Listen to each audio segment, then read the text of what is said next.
All right, we are back. Okay, wait. One thing I have to check. Got health pots in here? Oh, we only got oldies. Oldies. All right, you've been slacking, guys.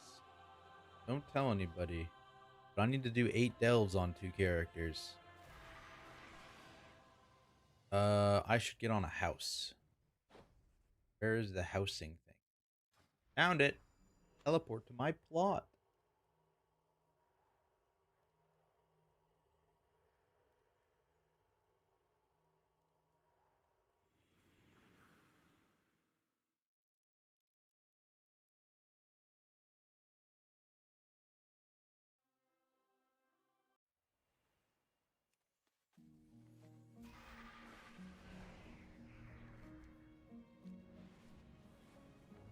All right. So we gotta do 8 delves on this guy, 8 delves on the Death Knight. Depending on how long that takes, we could be good and do 8 delves on the Prot Warrior. I also need to get my sparks. I have 1. So I need to do the Temple Strike thingy to get my other one.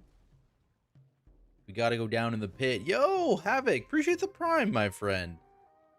Thank you, thank you. What's up? Yes, now that the season is finally here and the bulk of my videos are kind of been worked on and are out, I can finally stream again. Holy. Holy. Okay, I think I got all these quests. All the important ones anyways. I gotta go to the basement. To the basement. Slowly going further and further insane, waiting for EU season start. Dude, yeah. Global release when, honestly. I really do feel bad for EU players having to just sit here and watch North America a day early. That's what feels bad, man. God, I got so far. What is this? So fast.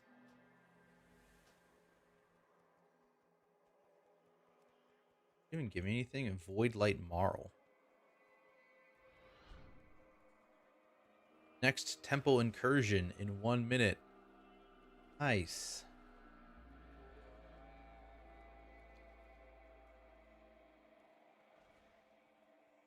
Oh, now I'm slow.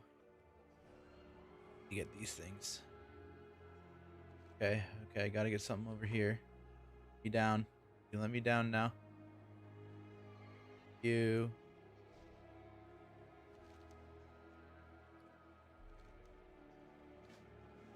So how does this work? Do I already have? Oh, no, I don't already. So I have to get it on every character. Okay.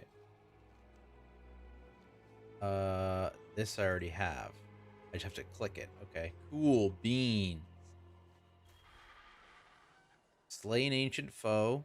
Got you covered.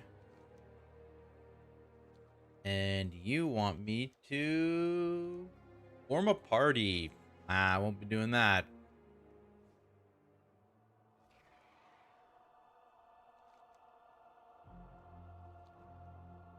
Yo, Mazer, how's it going, my friend? You're doing some riveting content. Get out of here. I definitely could have just flew over here, right? Oh well. This thing. Pretty sure. Utilize the shrines to collect orbs. Yes, sir.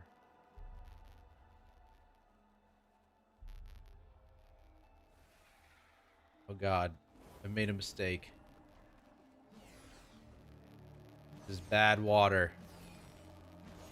Bad water.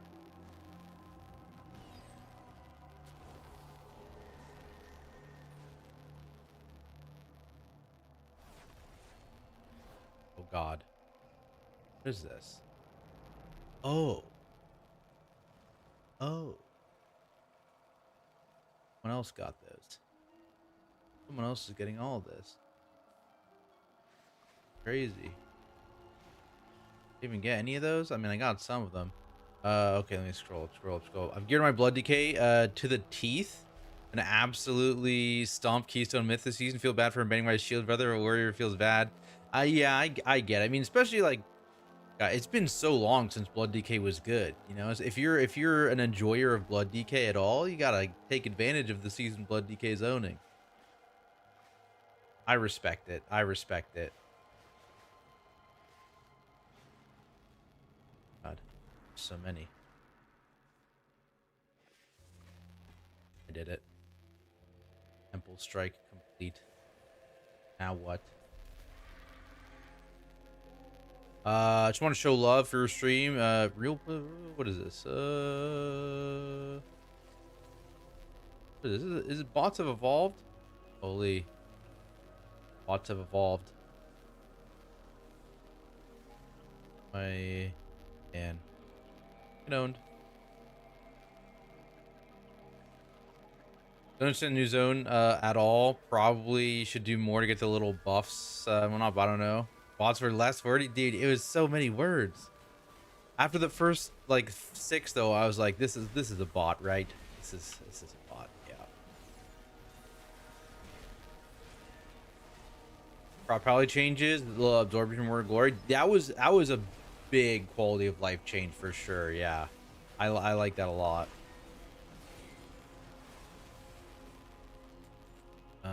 What else did they did? What was the other thing? There's one other thing I really liked what they did. Oh, I mean, just getting flat 10% DR. Obviously, wings uptime is a problem with the changes, but doing over here, Shrine of Shackles. I'm supposed to be waiting here.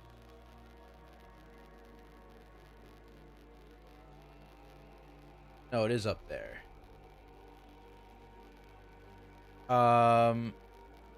Wings uptime is obviously a problem, but you know, that's something that can be adjusted. Oh, they're up. Let me go, please.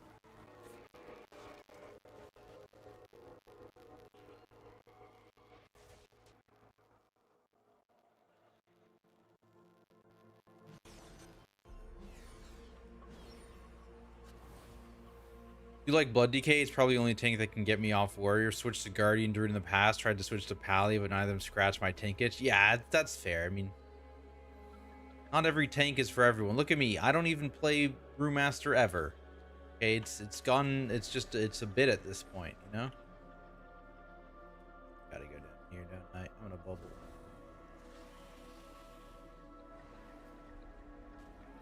What I would be down for though, Shaman tank spec. Sign me up. Sign me up. Guys, there's no way my freedom didn't change this. Oh, I need to go over here. Shit. I freedomed and it just decided I'm still shackled. That goes absolutely insane. Let me out, please.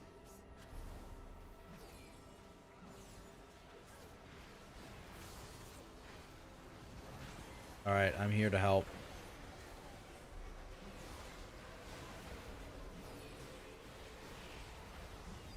Holy keeps being strong. I don't think Propel is going to stay number 2 tank. Yeah, the downside of having strong other specs, though. We'll see. We'll see what the state of healer is. Because, like, Resto Shaman is also very good from what I've heard. Guys, let's just have 2 meta comps, right? That would be sick. Love stagger mechanic. The sound effects animations do not do it for me with Monk. Can't stand playing it. Yeah, I don't know. It's just like, it's not really like the vibe I go for. Like, I like the nature magic stuff. I like the holy magic stuff. Like Mountain Thane was really up my alley, right? The whole like storm warrior shit. That stuff is cool. Like that. The only thing I'm really missing is like the earth tank. right? We don't really have one of those. So yeah, Shaman tank, baby. Shaman tank. Surely it's getting announced at BlizzCon, right? Surely. I still gotta... Is there a bar somewhere here that's hidden? Oh, no, it's up here. I see. I see you, bar.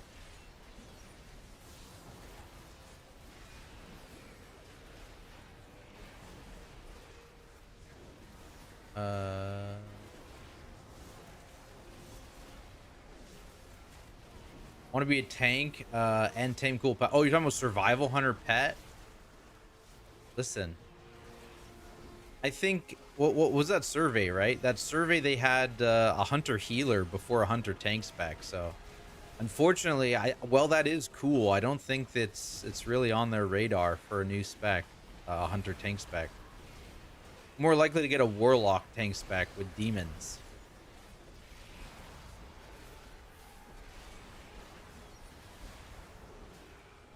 Playing prop pally this season, please say yes. Unknown. Leaning no, but who knows? It really could be anything at this point, and I could swap in the first week. In fact, there's like a 50+% chance I'm going to swap in this after the first week. Good. Boom. Staff of Venom. There. Understood. Can I get out of here not being slowed? That's something that's allowed? Let me jump, please. Let me jump.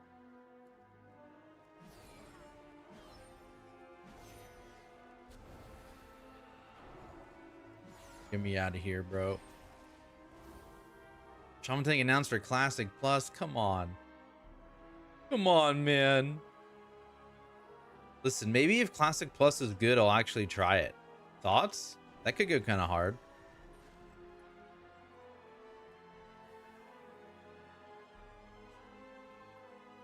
Oh, someone already did this. Someone already did this.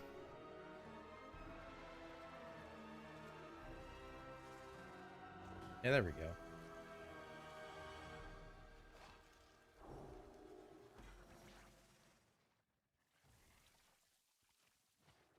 Please stop hurting me. Alright, just need to slay an ancient foe. Where are you at? Where are you at, ancient foe?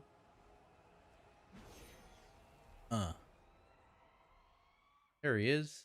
We're there. Nothing to open. Alright, making our way to the ancient foe.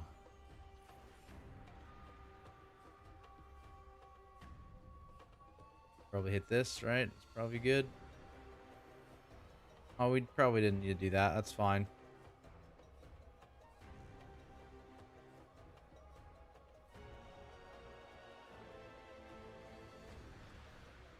Someone suggests a mage spellbreaker tank that equips a shield. Neat idea. Yeah, neat idea. Same problem as the hunter tank, though. I think the only tanks they're considering based on that survey is rogue, shaman, and warlock. And I really hope it's shaman. Really hope it's shaman.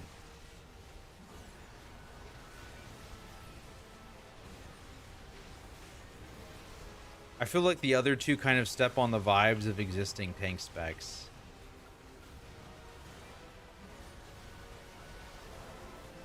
Cherry already said Classic Plus would be her main content for a while. That tracks. She was like really big into Season of Discovery too, right? That makes sense. Max you for Lyra yet? Nah, I haven't even... I've only done delves on one character. I need to do delves on my other two characters today, and maybe I'll do the question mark version of the delve boss. See what it's like in there.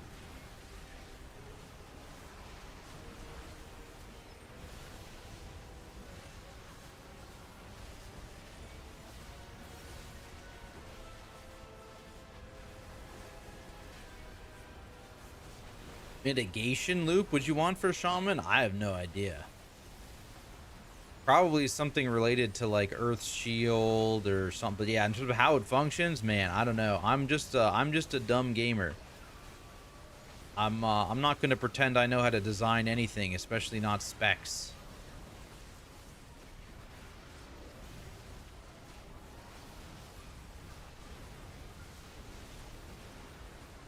I get an extra paycheck each season if they add other Warlock specs. We're all ready for Warlock tank. Listen, do you think Kalamazli is gonna make Warlock tank guides?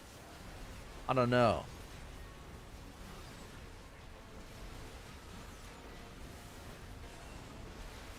He said he will? Holy. I'm ready. I'm ready for those. Armors are like pulling rocks and magma to build. Yeah, I figured it would be like earth fire. That's how the Season of Discovery version worked, right? It was earth and fire. So that's how I would expect that would what it would be. Okay, did we finish? Oh my god, we did it. We're bound. Open that. Lock something in the vault. Great. I'm gonna have a bunch of these again. Lock something in the vault. Something here. Lock something in the vault. That are useless. Green thing. This can probably be down a level so I have more space.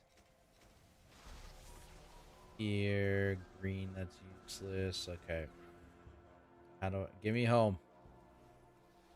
Give me home.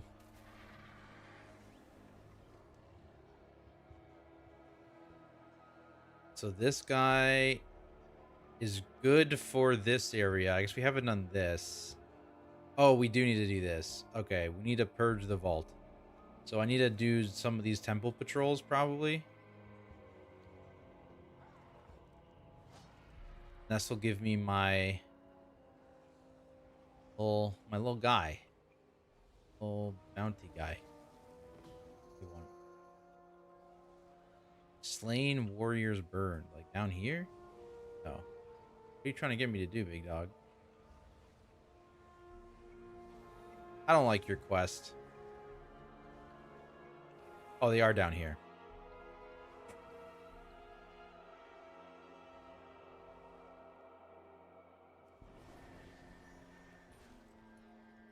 Don't give anything. Just walk past. Nice and calm. Ah.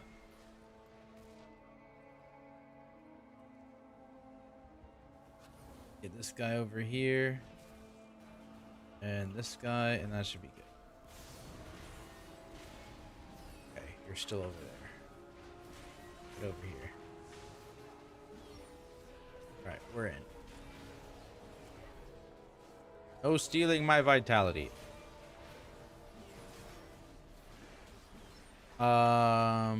Rides around on an earth elemental like a ratatouille. Holy. I am curious, like, I mean, how would they make earth elemental a tank cooldown? Would you have to give it actual health, or would you just like get rid of the taunting component? That is an interesting concept. Warriors more buffs. Give me shouts like commanding each other, increase crit hits. Oh yeah, I mean like Skull Banner, RIP Skull Banner. I really think warriors should just have bloodlust, right? Like that seems crazy to me that after all this time, warriors still don't have bloodlust. I feel like it just makes sense. Yo, Josh, how's it going, my friend? What's up? What's up? I've been hung.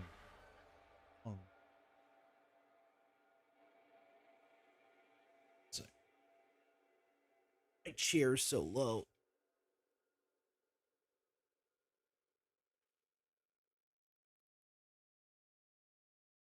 All right, up, up.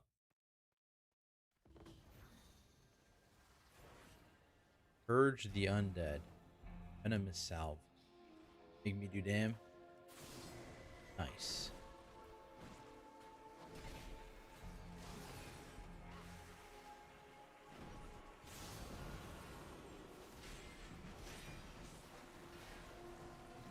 Get him in here.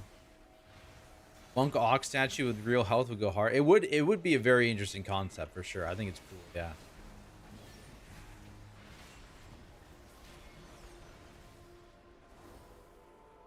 Monk Totem. Yeah. The issue, is Monk Totem doesn't have health, right? Yeah, Monk Totem just actively exists, which maybe they'd have to do something like that for Earth Ellie. It just like exists and taunts stuff for a certain duration. Because as soon as you try and give it health, it like, I don't know. Usually that scaling is not great, right? Like look at actual Earth Ellie. It lives for like 5 seconds at most. You know.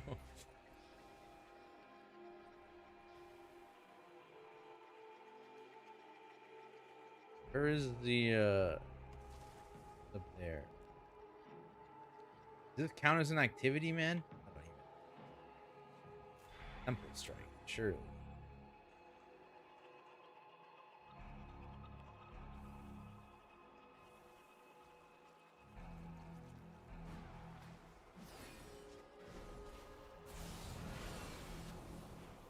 People say that a lot of things could be fine, especially since you'll let me control Bloodlust for once and make sure I can use it when we're supposed to. That's true. I mean, yeah, there's no tanks that have Bloodlust right now.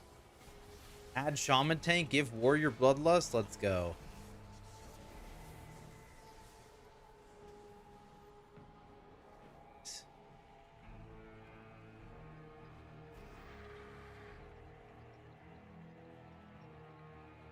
Drop these in the coffins or something. Yeah, somewhere here. One.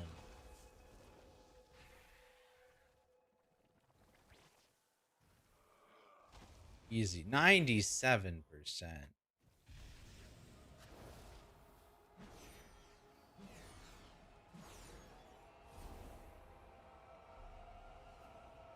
Should get Brez. That would, okay. I don't know if I could justify Brez. You know who could get Brez though? You add lust to warriors, add battle res to monk. I think that makes sense, right? You want me to do? I missed it. Oh, here. Slay the foe marked for vengeance. Who's that? Who is that? Who did you mark?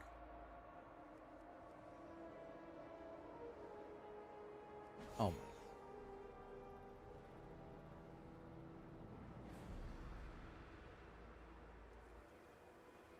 I'm about to just go down here and kill some other mobs, man.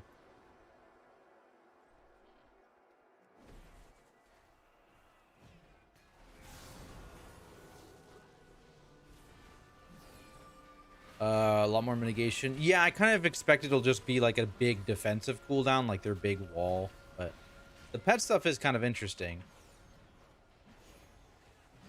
Guardian Druid this season. I think it's like a solid spec. Like I think it's in the tier of like competitive tank specs for raid. And it's probably like just below like the top specs in Mythic Plus. So I think it's in like a pretty solid spot overall. Like you're not a nerf candidate. Maybe you get a light buff or maybe someone else gets nerfed. So it's not a bad place to be and you're definitely going to be able to complete all the content on it.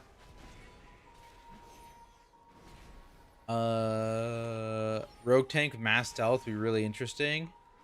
Would it? I mean, rogues have Shroud. And I feel like rogues kind of step on Brewmaster's toes too much because rogues are just a dodge tank, and that's like kind of what Brewmaster is, right? I don't think rogue tank really fits thematically and brings anything unique.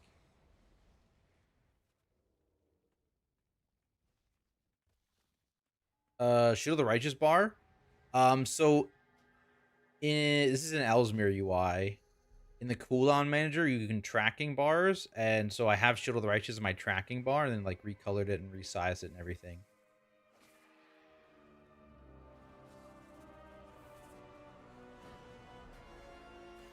Where's the actual guy that I need to kill though? This is another temple strike. I don't want this. I wanna fight a singular mob that gives me the point that I need. Thank you. Where is it? You. You.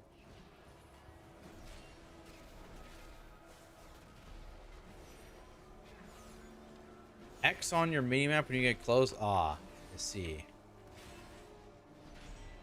I see. Fortunately, I've already given up.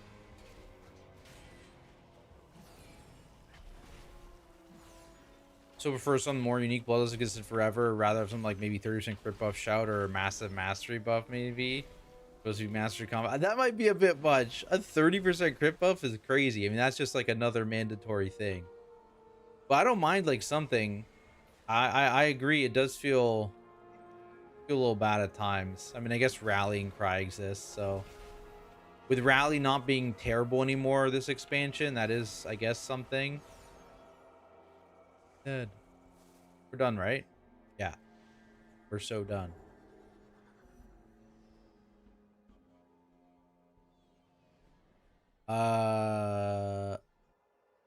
Tank that already has Shroud in its original. No, that is cool for sure. Yeah. But I just don't think Rogue really fits. It doesn't do anything unique, you know. I feel like that is something, if you're adding a new spec, especially to tank, it has to be something that at least thematically is unique.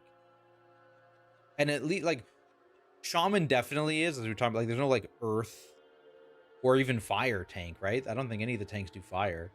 So that's like unique in that sense. But at least Warlock, you could make an argument. I again, it like steps a little bit on the toes of Blood DK thematically, specifically, but you can differentiate it enough.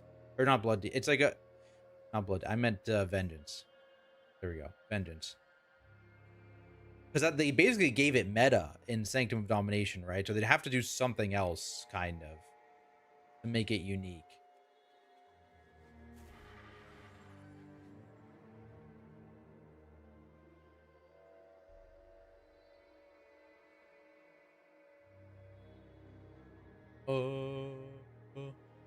Rally's fine, I guess. I just feel like it's not as iconic as Bloodlust, to be fair. Might be because I'm Warcraft. Yeah. I mean, it's hard to be as iconic as Bloodlust, to be fair. Like, Bloodlust is essentially, I mean, it's not a raid buff since it's brought by so many people, but like it is a mandatory thing, you know? Male tank option. Yeah, true. Need a male tank. Need a male tank. Another shield tank as well, right? You'd probably want a shield and an Agi one-hander.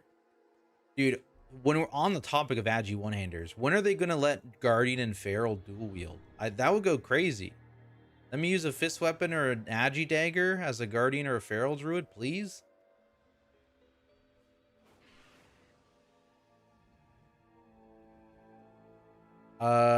Season already launched already? Talking about the title. No, season launches tomorrow for North America. The patch launched, but there's a 1-week delay before the actual season itself launches.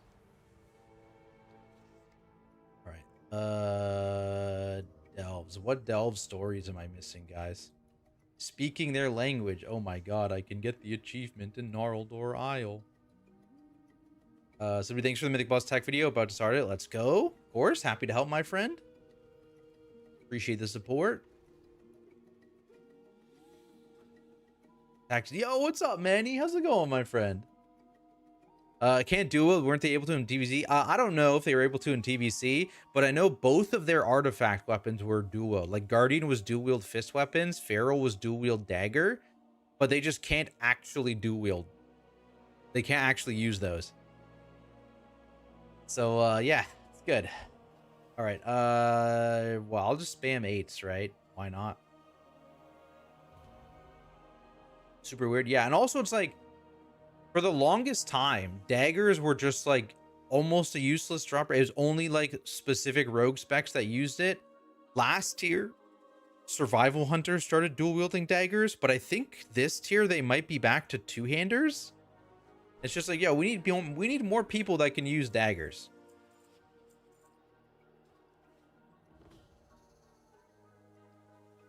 Turtles rescued. Suddenly busy, be glad to catch one of your streams. How are you doing? I'm doing good. Yeah, no, it's been super busy on my end as well. I've been not streaming a ton, getting all the guide videos and everything prepped for the season start. I've been neglecting my characters, so we've got to run a bunch of delves today. But no, I'm good. I'm hyped. Tomorrow's the big day. Oh my god. Oh my god. One more day until Christmas. These strikes kind of... Oh. Yeah, this kind of hurts. Oh, did I hit my map? I hit my map. Okay, we're good. Forgot. All right, that guy's saved. Oh, is my Valera have like any powers? No. Okay. BRB.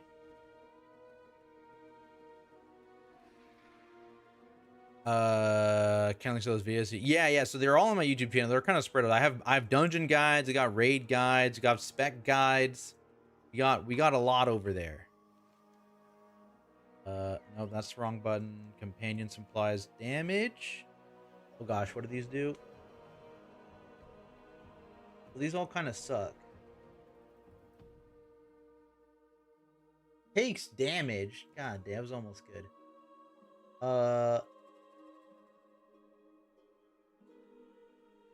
One essence trap. Dun. That one's probably the best. Oh, in Dun-Dun's favor. Shout out Dun-Dun, my goat. Grab some fresh air back in a bit. Yeah, of course. Appreciate you stopping by, my friend. Dun-Dun's favor is a big one to get. You can lever Valor ASAP. Does decent damage run over orbs. Yeah. I've got that and I was like, oh my god, I'm so happy I don't have to click on these curios anymore. Let's go. I will not be power leveling my Valera though. That is not something that's gonna. I mean, she's already maxed from last season, but there's just no way I will be power leveling her. 61 is going to be enough to do the delve challenge. I'm positive.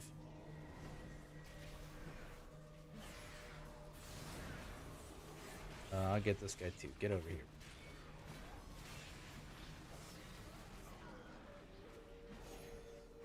If you were to switch to DPS role, which class would you go for? I mean, the classes that I've tried DPS on or played that I've enjoyed, I liked Feral Druid. I liked Windwalker Monk.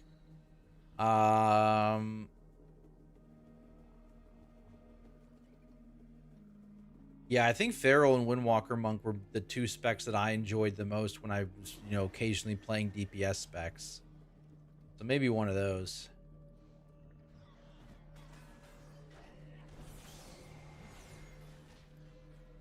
You, me, you to me. Oh, they're both casters.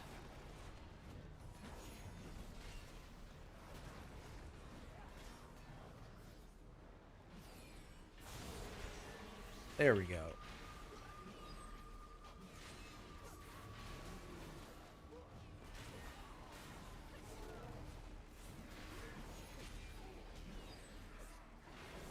I have to remember, I'm technically like a little undergeared for this stuff, so I can die to things. Love your Roots Star season, like having up on a second monitor. Yeah, of course, glad to help. Glad you enjoy them. It's a little weird this season where Wago isn't updated. I still can't upload my roots onto Wago, which is super weird. Usually it's updated like well in advance. Like usually I'm like over a week in advance. I'm like, I can upload them early, but yeah, this time around is weird. MDT, I think, got the last update it needed, like major update it needed, like yesterday or this morning or something, which is good. So that's like good to go. But yeah, I'm weird. I can't post onto Wago, unfortunately.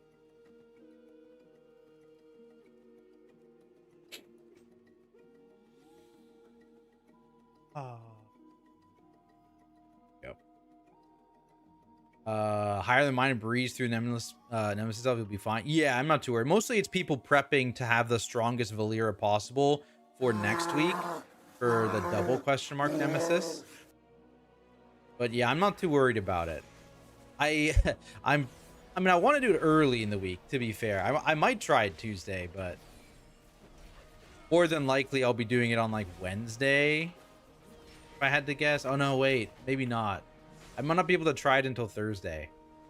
So at that point, I'm going to have so much more gear than everyone or most other people attempting it, So I'm not too worried about it. Yo, Kano the Reset, my friend. Thank you. How you feeling about the delve spamming the level of I won't be doing it. Yeah, I basically have barely played the game this week so far because I've been busy with YouTube stuff. So I'm currently gonna finish off doing the 8 delves I need on 2 more characters. And then we'll focus on like setting up my bigwigs profile and stuff, which is not set up yet for tomorrow. Smile. What do you do? War turtle mounted. Oh, okay. Yo, Gorg, what's up, my friend? It's going good, going good. Yeah, yeah. I mean, it's just covered. Yeah, been busy with YouTube stuff, but we're finally playing the game. Smile. Hidebound Grotto. It's a raid. Yeah, think of it. It's like a one boss raid.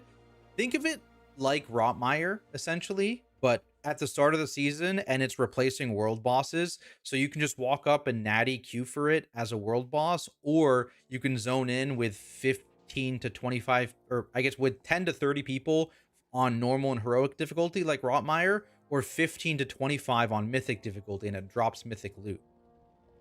So it's essentially Rotmire, basically.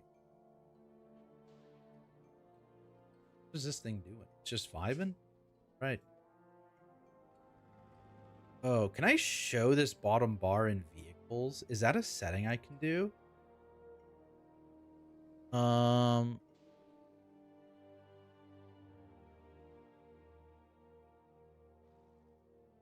so I should show wind dragon riding. Vehicle? Oh. Vehicle. Oh.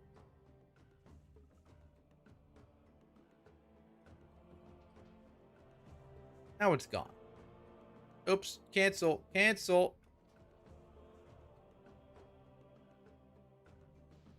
Oh. Whoops. Okay, this is weird. Mouse over and out of combat. But what if I wanted to show...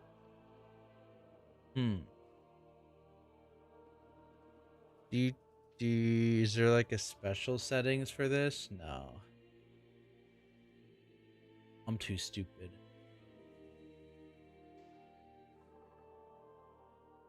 I think this is just the play.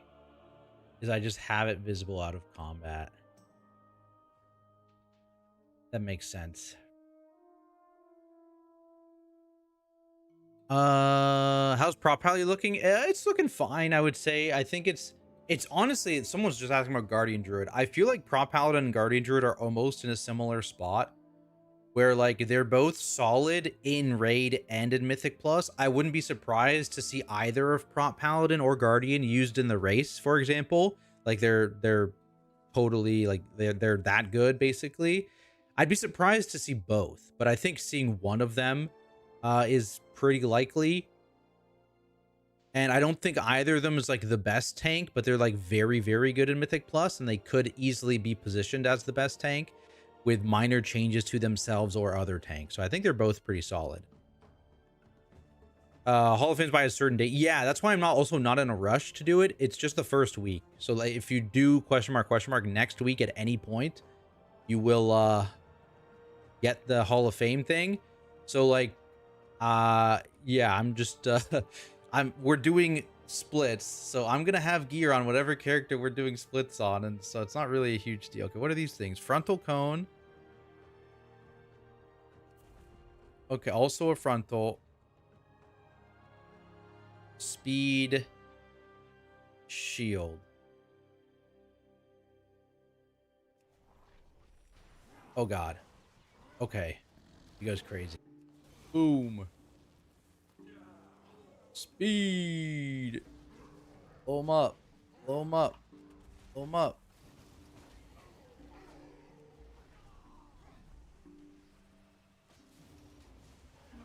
There's too many of these things. Question mark on one pull. Oh gosh. Yeah, I mean, I don't expect it to be tuned super high, right? I think what the question mark was, we're probably over geared for the question mark version, right? Can I get this in turtle form? Dang, I can't pick it up in turtle form.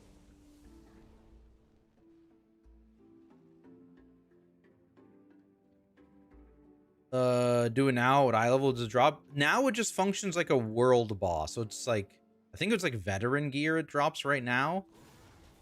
But the normal heroic mythic difficulty unlocks tomorrow in NA or on the reset basically. And that's going to be just equivalent to a first boss in the raid. So whatever eye level that first boss drops on all 3 of those difficulties, that's what it drops.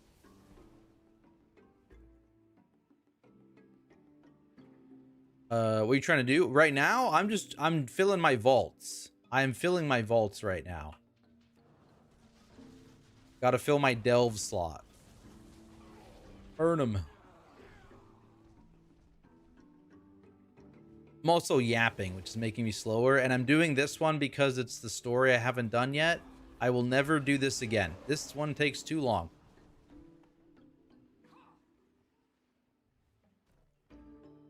Strong season 1 gear. Yeah, I think we are over geared for a lot of the early stuff, which maybe makes sense.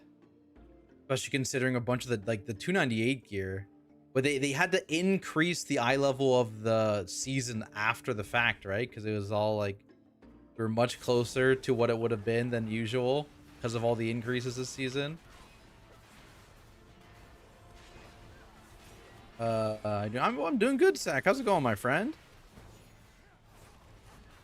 A lot of the season than season 1. Blake is on. Yeah, no, for sure. I mean, I don't know about over. I think the start of season 1, things were actually quite close. But the end of season 1, obviously, there was a pretty significant gap between Guardian and the rest of the field. Tech ideas for Veil. Crazy cool text. Have to see how to use it. Big tech testing. See moms not there. Yeah, I think they're the same like race of dudes. I think, right?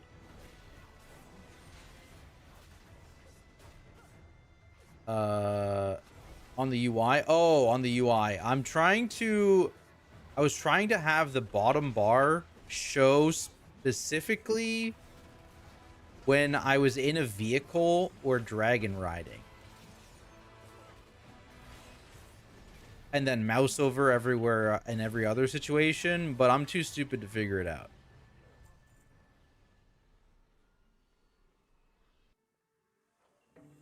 The Valera level stuff? I will not be doing the Valera level stuff. No.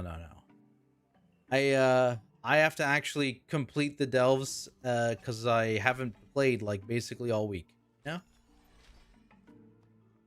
I gotta catch up. What do we get? A hero neck with terrible stats. Thank you.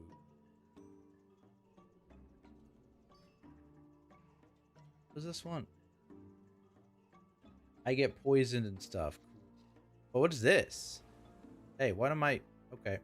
What is this? Got sick wings? We got wings! Alright, get me out of here. I asked to leave.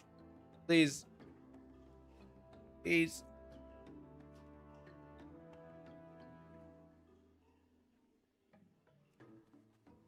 Took me like 3 hours. 3 hours of running around in a circle? Dude, there's no way I'll be doing that. No way. I shan't.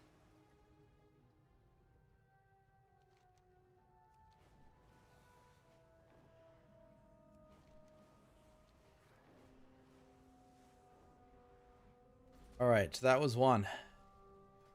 Now we can do the fast one. Shout out the Ring of Glory. My dude is already set up for sure. Oh wait, I should eat the food. Yes. Attack. All right, what is this one? Arena floor clear. This is a new one I haven't done, I think.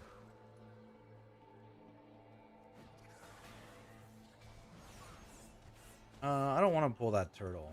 Okay. Clear the 4 groups.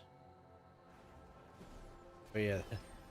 They're all transformed dudes too. What the hell? Am I scared actually? Am I low-key scared of this? I can just backstep actually, I think. I'm pretty sure backstep for chill.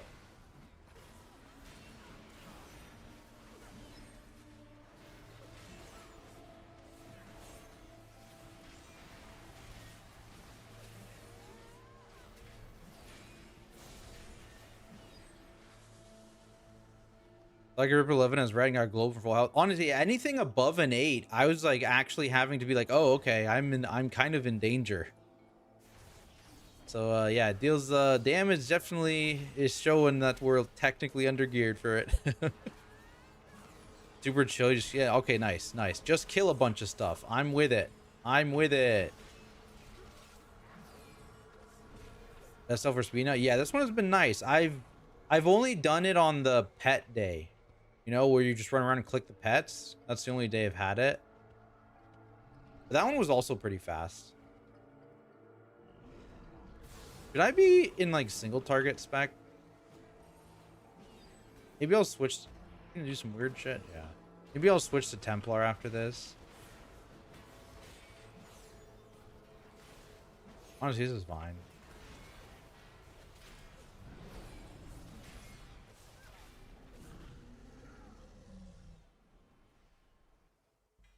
Murloc, man.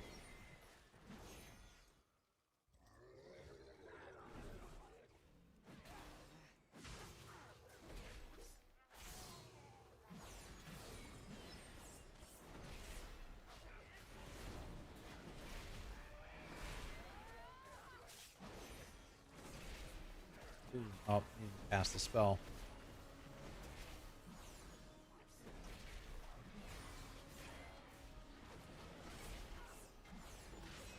Crazy how much they buff P-Pal single target.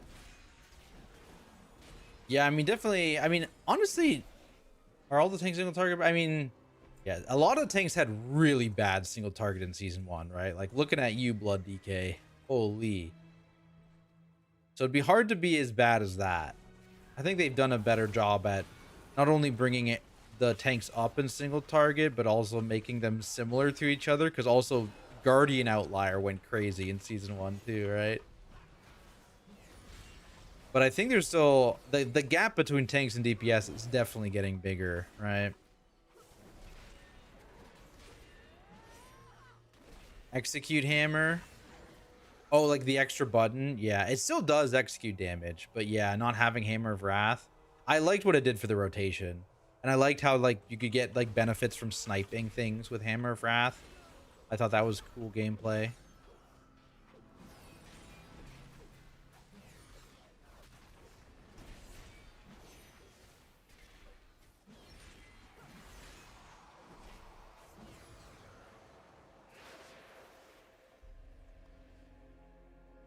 There are so many. Wait, this one has so many bosses.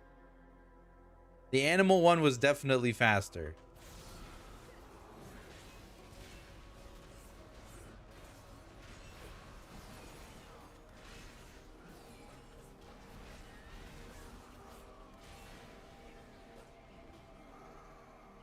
There's more.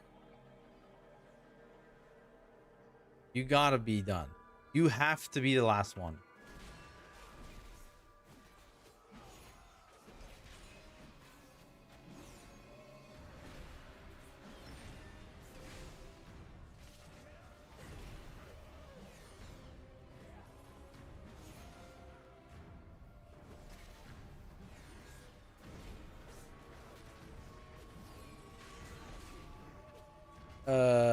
Prot Warrior single target being the new bear. It's not even that far ahead.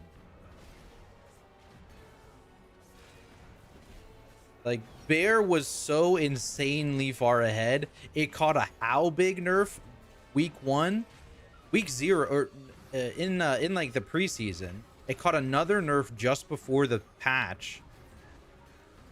Not patch, the season started. And then it was still the best single target by a lot.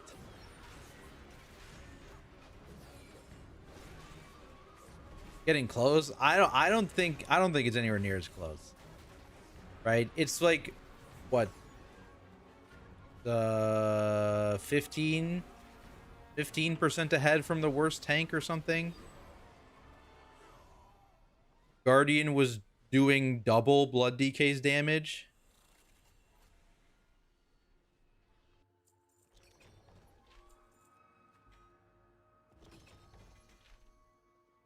What are these boots?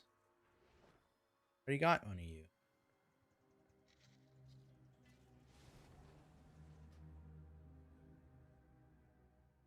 Almost 20k. Yeah, but 20k is not much, right? 20k is not much. Like the worst tank is what, 130, 135.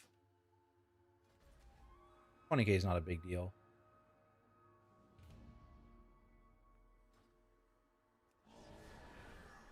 So DPS and raid, yeah, still pretty up there, but nowhere near ahead as much.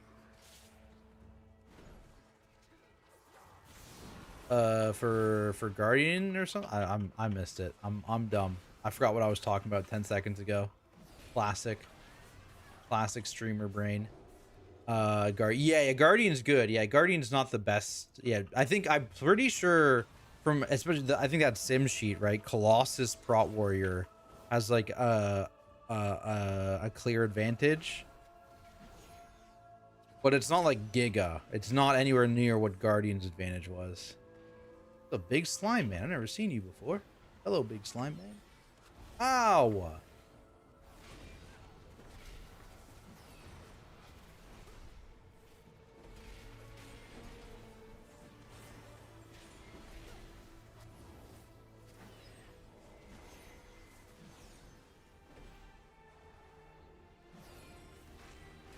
Uh, uh.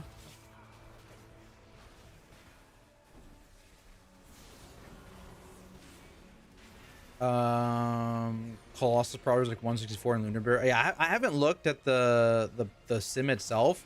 I looked at some of the sims in that sheet and I was like, ah, yes. So we're just being entirely unrealistic with the build we're running, and the abilities we're prioritizing. Understood.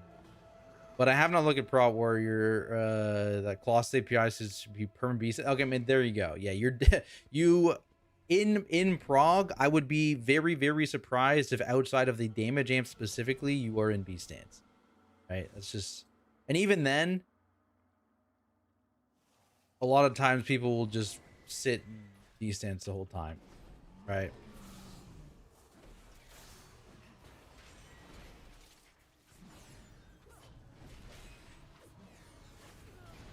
But again, I haven't looked at the Warrior API, but just I know a lot of the sims, you should be taking them with a grain of salt because a lot of them are not realistic. And then some of them are. And so then you're comparing unrealistic sims with realistic sims and makes the gap look bigger than it actually is. Top Gear as well. Yeah, well, at least Top Gear, that's normal, right? Like everyone's going to put in their Top Gear generally. They're not going to be like, oh yeah, we'll skip out on the really good gear pieces because you're not going to get it, right?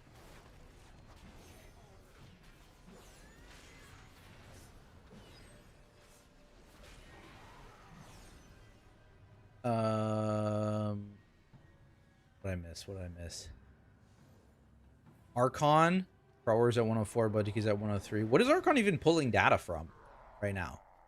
Like, is that just Mythic Zero data, or is it like pulling from PTR or something? When did I switch? I switched. I set it up last Monday, so exactly 1 week ago.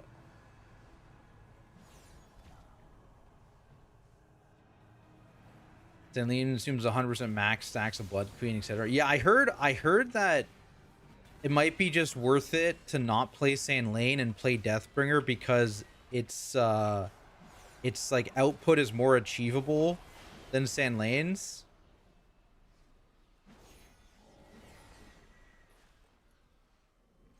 And there's like such a small gap between them now that it overcomes that gap.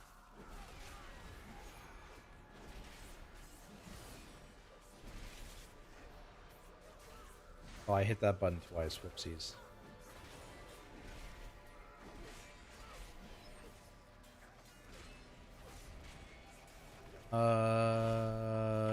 Gotta be. Yeah, it must be. I mean, yeah. The problem with PTR is that things were...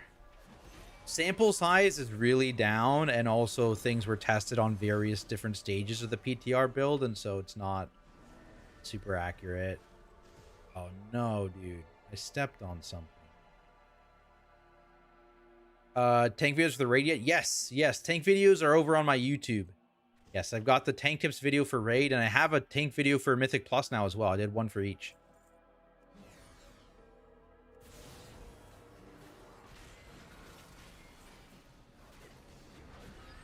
Everyone's on Team Ellesmere now. I mean, he's kind of the GOAT. Dude put out a really, really good product that gets constant updates and is also updated extremely quickly. It's crazy. And then he combined like 20 add-ons and then made it run really fucking smooth. I think I deleted like 6 add-ons just from downloading Ellesmere UI, maybe more.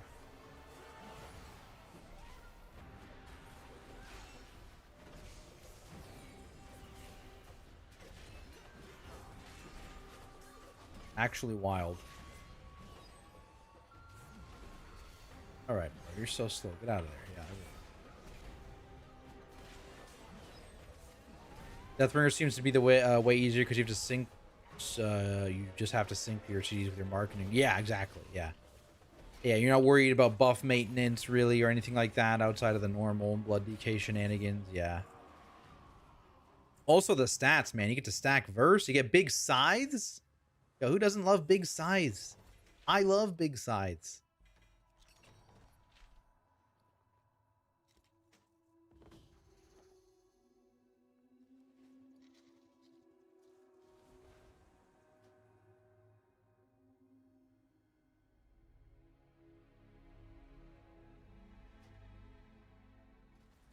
Saw your bear vid earlier. Think the Wild Guardian cast Incarn is stronger than you said 30% damage buff on every globe for 8 seconds. Thrash Mangle.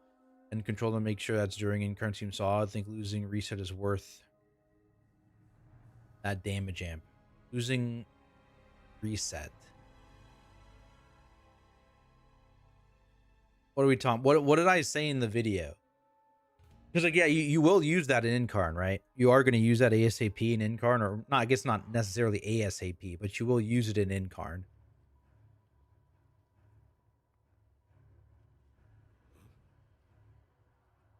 Even in AoE, like the Loon's Chosen build that doesn't run Raise, you still want to hit Maul in AoE after you Apex to make sure you proc it. Scythes are so much fun. Dude, yeah, the scythes are so sick. I saw that and I was like, you know what? I'm not as mad anymore that I'm not, I can't be Rider, but I still want to be Rider. Please, Blood Rider. It's never gonna happen, but I'm sad. You.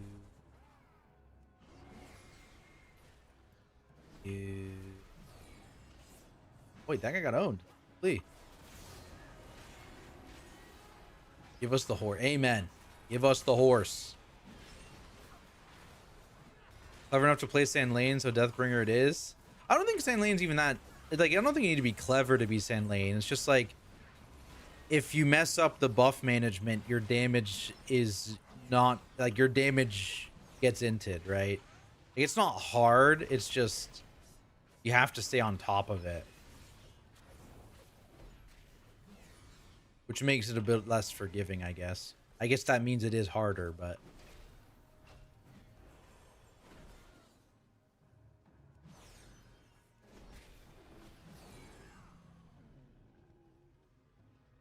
Let's get these. Please, don't hurt me. Bonk. Bonk.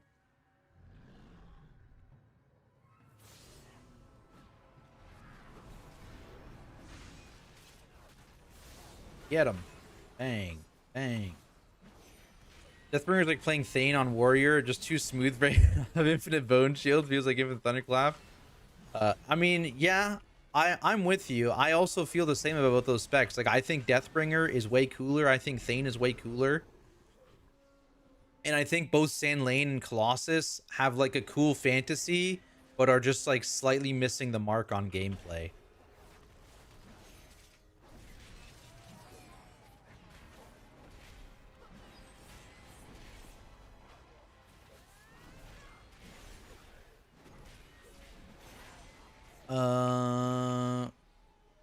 Lord, would be so insanely fun, dude.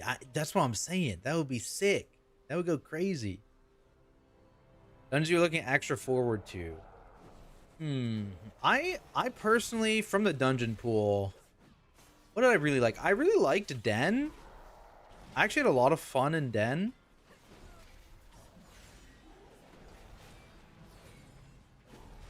What was another one? This is...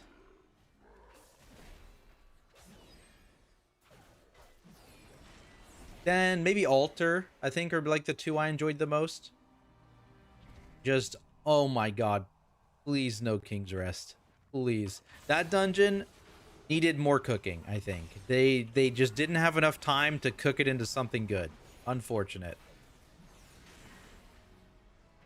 The power was more outside of Incarn. Feels like it's more in that. So that's like relative to the old Apex, because the old Apex was like all of the power was in Incarn. Like it was insano powerful, and the spec had to be tuned because of the power it had in Incarn.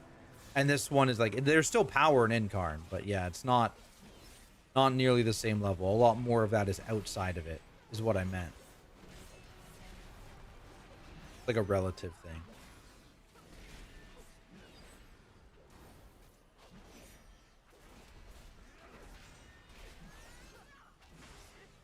Blizzard's goal of putting more responsibility on DPS. Yeah, I think it's their implementation of it is hit and miss. I think like some of the implementation I think is like good design, and some of it I think is not going to work the way they want it to. But I think as a general goal, I mean, it's not a bad idea.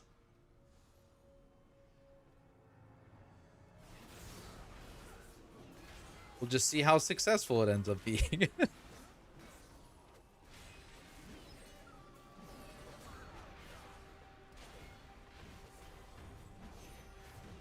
Get over. Oh, you gripped me? So rude.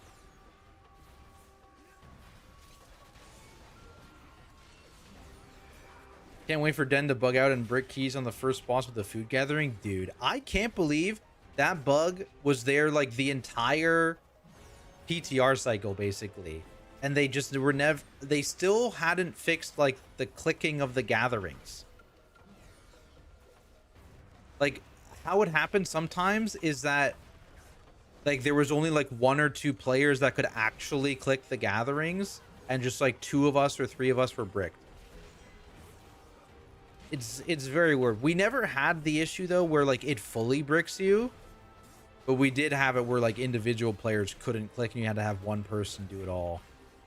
But yeah, it is, I don't, what is even causing that? That's, like, the weirdest thing to me. It's like, what causes a bug like that?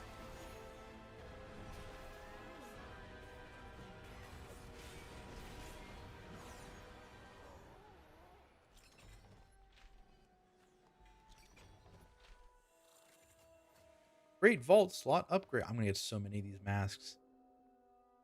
Get out of here.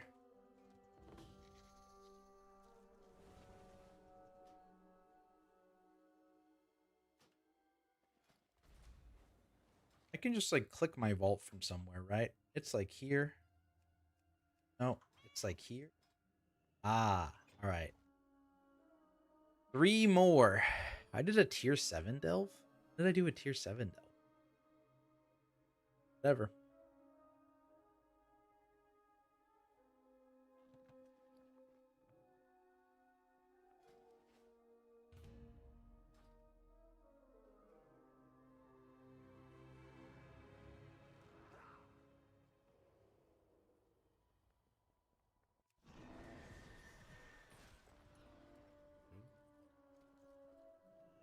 Get over here. Go, go, go. Ooh, get this. Serpent. Get owned. Alright, everybody's in. No breathing on me.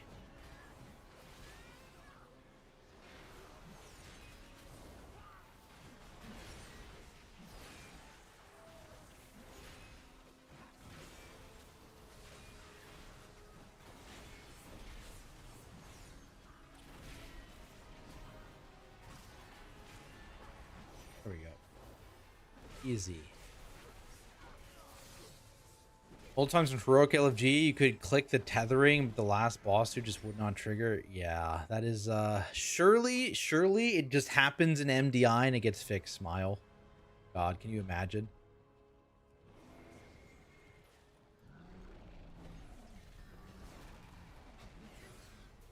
World event weekly counts as one.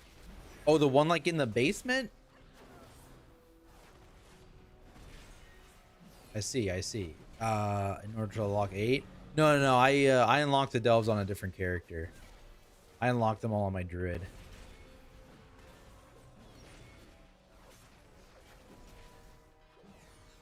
Elite mobs, the serpents, the new like nemesis mobs, dude, they own. They do so much damage.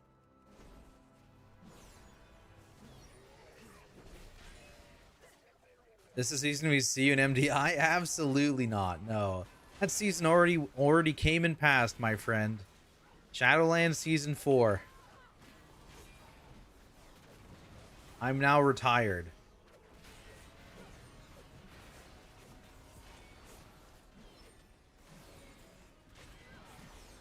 This is the mini boss guy. Let's see.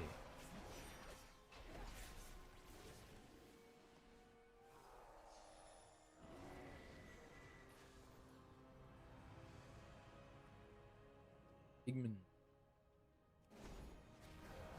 Wasn't a bug like this the reason they completely removed Dawnbreaker from DI because they couldn't fix it? Yeah, Dawnbreaker had like a bunch of bugs, like all over the place because of the dragon riding. You could just like nick something and then you would just disconnect.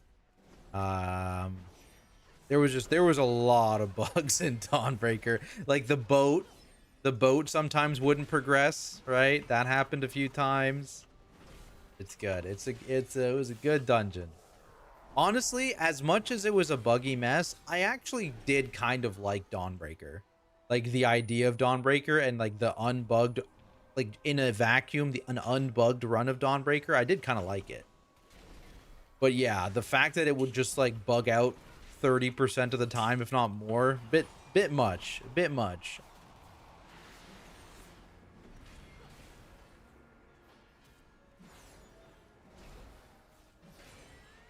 Can't find any more of those things. What levels have I even gotten this guy up one level? I did. Look at this, guys. I am power leveling my Valera. She's gonna be like 62.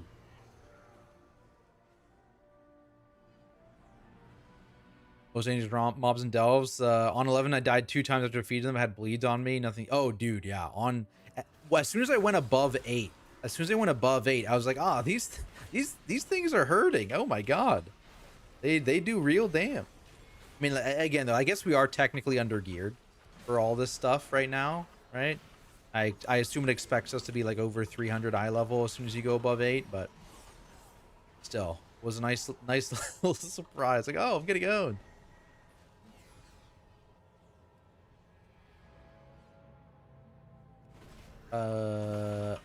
People started timing their title keys by exploiting that cast last boss. What happened there? I don't remember. What I do remember from Dawnbreaker is people going into Nurubar Palace and vantising Rashanon in there because it would affect Rashanon in the Dawnbreaker dungeon. That was hilarious.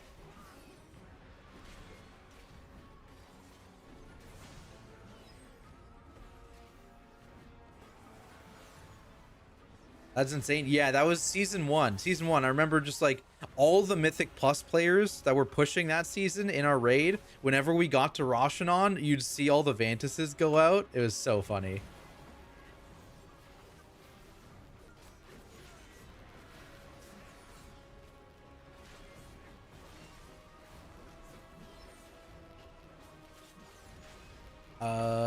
People interrupted the boss during his cast at the end while you're still flying to them. You just instantly die. Really interesting.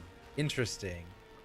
Yeah, I mean that's a pretty large time save. That tracks.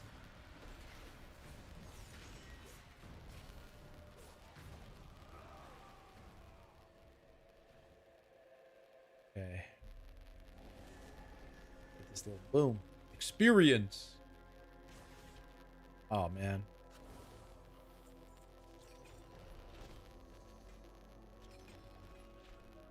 Warbound gear. Nice. Aryan banner. Me sell all this shit. I only need a couple more, right? On this character, and then we can shift to my final character. So, ooh, look, there's more. Look at these.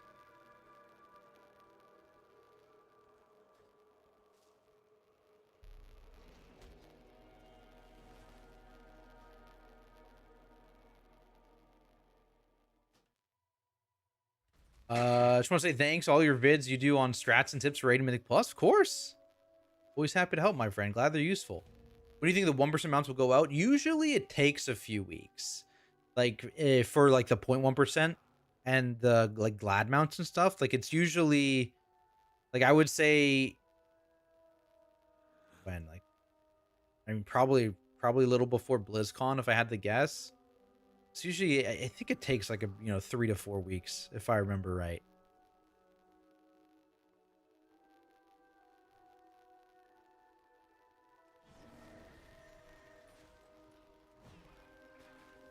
One pack.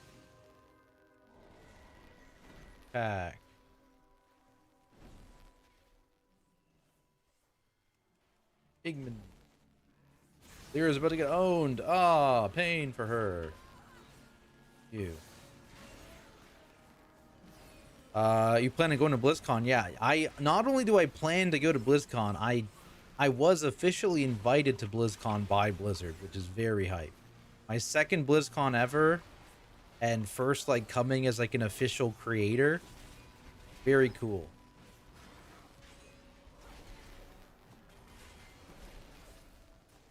Big hype.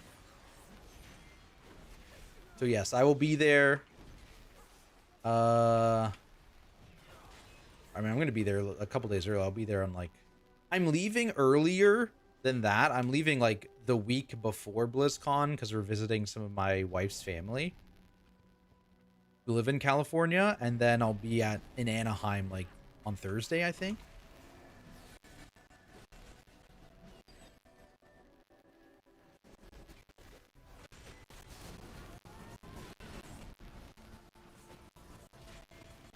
Super hyped. I had a lot of fun in 2023. That was my first ever BlizzCon. I'm super hyped to go again. Even though I'm expecting there to not be a ton of retail news, right? I gotta turn around. Oh, you're over here. Because if you like look at the timeline, I feel like we'll probably be able to see labyrinths. Maybe they might leak some of the, not leak, but they might announce some of the like box features of Last Titan. But they aren't going to give us story spoilers, right? Because we don't have the last patch of the expansion out. So they can't give us story spoilers. But they could maybe talk about like talents or more about Northrend, the Northrend revamp. But I expect most of the big WoW related news is going to be like Classic Plus, right?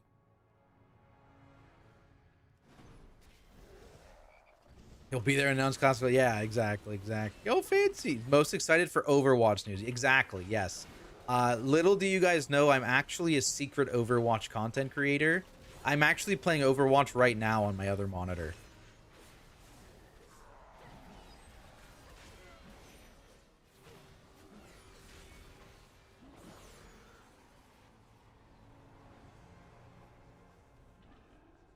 Yeah, if Classic Plus is cool, I'm down to give it a go. You know, like I wasn't a huge fan of Classics. Season of Discovery was like, but I'm willing to at least give it a shot.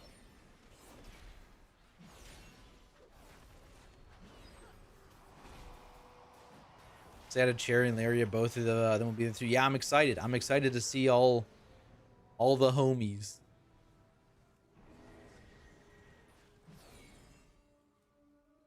Tank game plan for raid at this point? Well, the tank game plan is wait for Marsh to panic change what tank I'm maining, and then play that for a week, and then realize that the race guilds are doing something else, and then he panics and we gear one of those up instead. That's currently the tank game. I'm running in our splits. I am running Prop Paladin, Guardian Druid and Blood DK in our splits. I'm the second Blood DK. Like, if we're running a Blood DK, it's the other tank first, and then if we need to run two, I have a backup. Is basically how it's going to work, but I think generally we're favoring me playing Guardian right now because we're currently planning to have the Paladin buff from a Holy Paladin. And while we're going to gear a Boomkin, we expect that generally we'll probably want to run a Guardian, but who knows?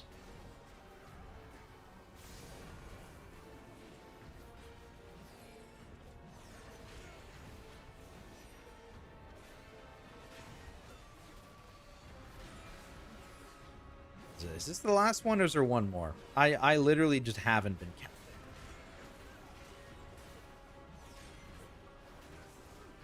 No, don't pull me back. Bang. More? There's more over here. Getting it. Bang. Caught his ass.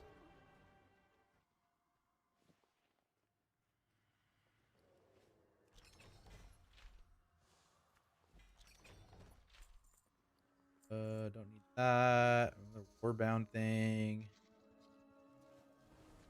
You check the Great Vault. One more. One more. All right. One more. Oh, yeah. Oh, I'm out? I'm out. I'm out. Yes. Let me back in. Where am I? I'm so lost. I'm so lost. Okay, thank you.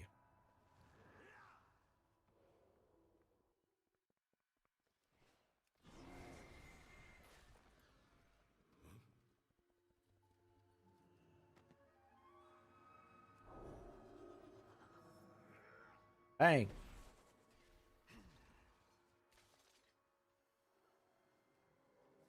Run like this, probably. This makes sense.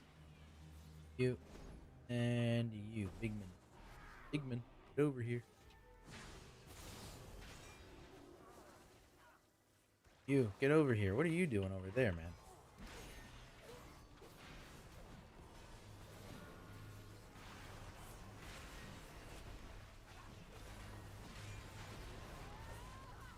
Reglobify.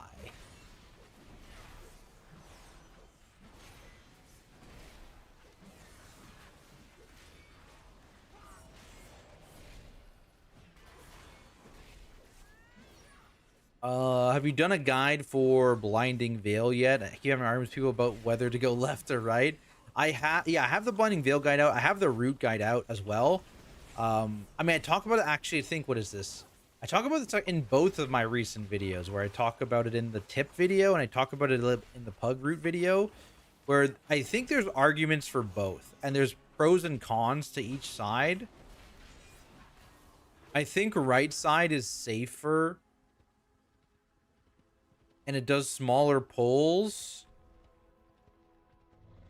There's less important interrupts and less of the scary lieutenant mob, but it's probably a little slower, and it gives you a worse second bloodlust than going left.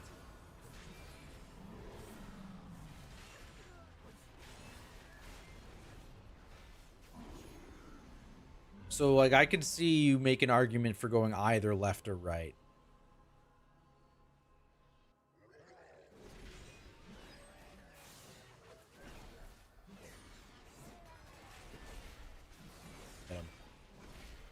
What eye level are you now on this guy?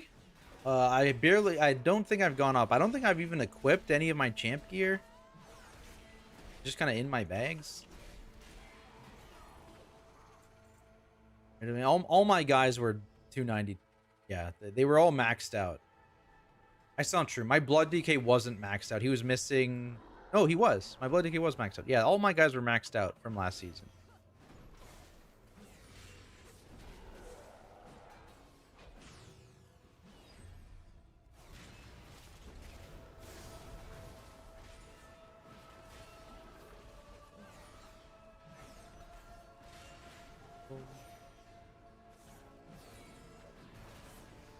All right, should I do a different delve on my other guy?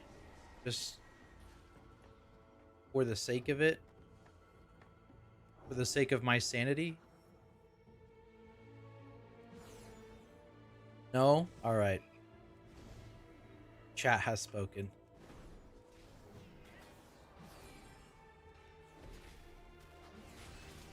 Never once buffed the damage on Lefford of Mycera to even give it a chance last season. Oh, like the little buff. I mean, yeah, because I think a lot of people would just go right. I mean, not only was it like the number of guys you got was nicer on the right side, but you got a better buff on the right side. That's the other thing too. The buff on the left side is certainly better than the buff on the right side of Blinding Veil. Going back to Blinding Veil, because the left side gives you a haste buff. It's really short, so it's not like super impactful, but technically you get a haste buff by going left, and you get a shitty pet by going right.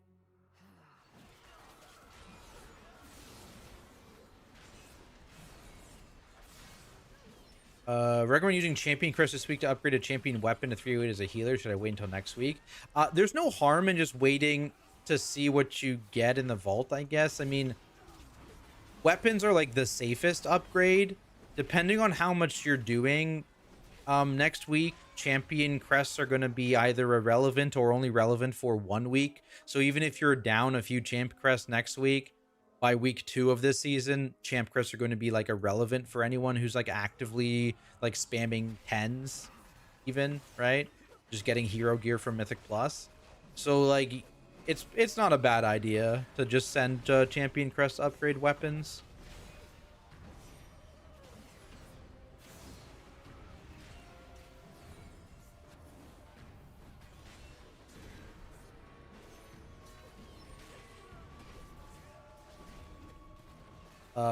Anything else this week? Capping out Delves and Mythic Zero for Vault? No. No, doing the Delves, the Mythic Zeros, getting my Sparks. And then that's it. Think? Yeah. Yeah. Doing that times 3.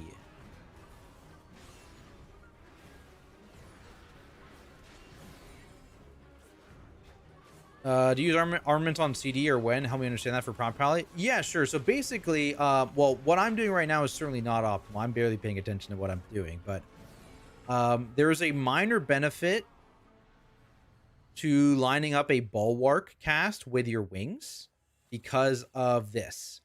This was nerfed going into the season, so the proc rate is reduced, but you still get a minor, your holy bulwark ticks, like the heals, can proc a reset of your vendor shields. That is a benefit. Otherwise, you just don't want to be capped on weapons, and you don't want to go past the max duration of a weapon. So that was also buffed this season to be like 40 seconds or something.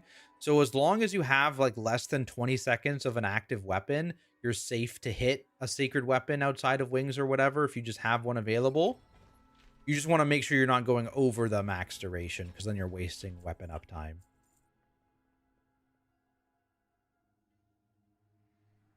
Grudge Pit's actually faster.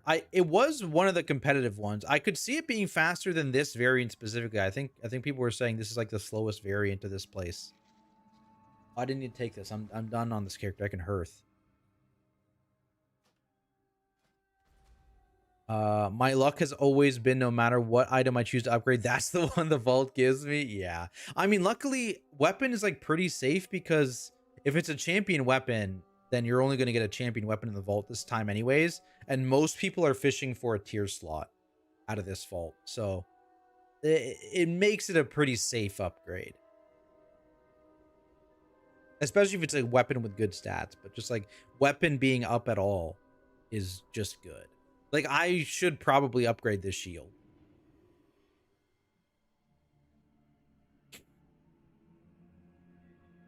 Bummer Delves only give champion vault week 1. Yeah. Yeah, I mean, I guess they want you to do Mythic Zeros too, I guess, is the argument, right? They give the Mythic Zeros the equivalent value. I mean, I think they're technically more valuable, right? They're technically higher on the champ track. Yeah, they're one step up. But as we said, one step up on the champ track is totally irrelevant, because champ crests don't matter. But I'm guessing that's their logic, is they wanted to have them be equivalent.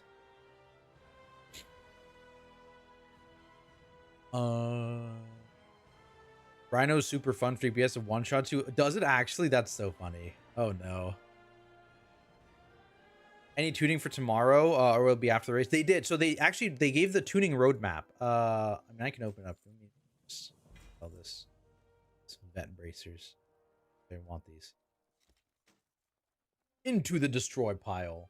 I can actually show you the tuning and the tuning roadmap. What's this? Why is this? Not okay. Midnight tuning roadmap. Man, I don't know what they called this.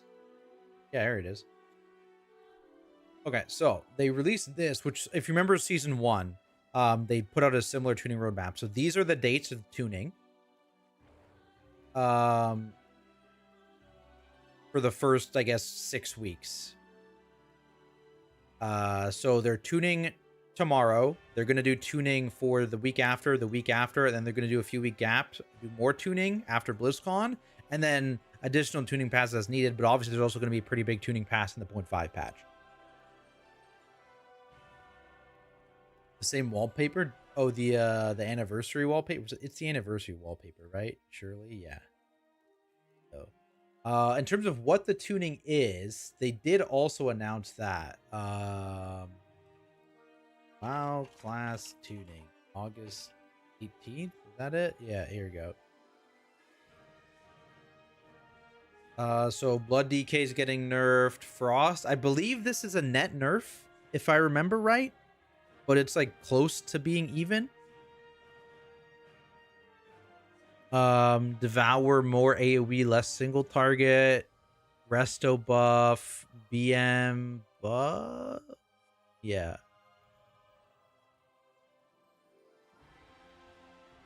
What is probably getting? Nothing, I believe. Nothing. Yes. The only tank that got any change was Blood DK, who got nerfed. They might add some things to this today, like that. They usually on the Monday add a few notes to like, oh, we're also buffing and nerfing this tomorrow, so they might add some extra stuff today, but currently nothing. Vault says hero. No, there's no hero from the vault. Yeah, the vault is capped, I believe, at 3 out of 6 hero or not hero, champ, I think.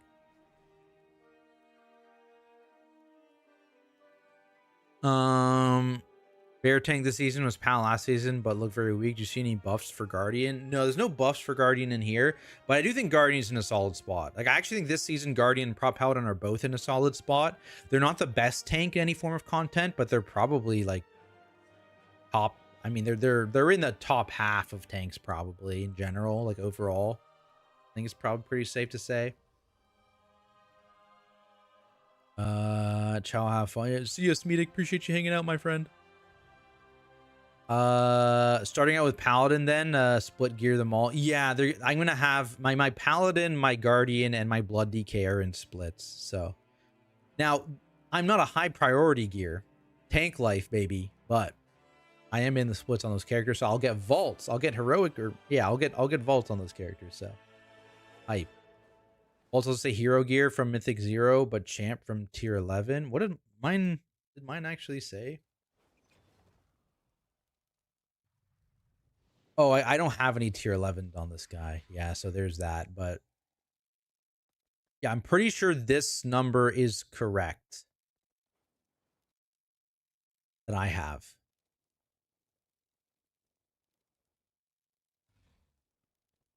Yeah, I think so. I think so. I know hero gear won't drop. That's all I know. I don't know the exact stage and champion track that each is going to drop, but I know hero gear is not going to drop. Okay, so this guy has his 2 sparks. A bunch of shit. What is some shit I definitely shan't be using? So okay, I have a haste neck anywhere. My neck is poopy, right? Yeah. No. But man, this would have been so sick if it was a haste neck.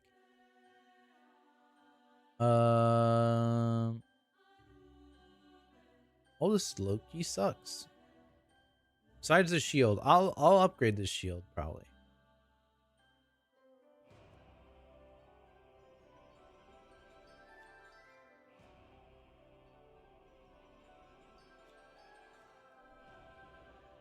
Tiny VDH buff, please. They're so close. They are. They are actually so close. That is true.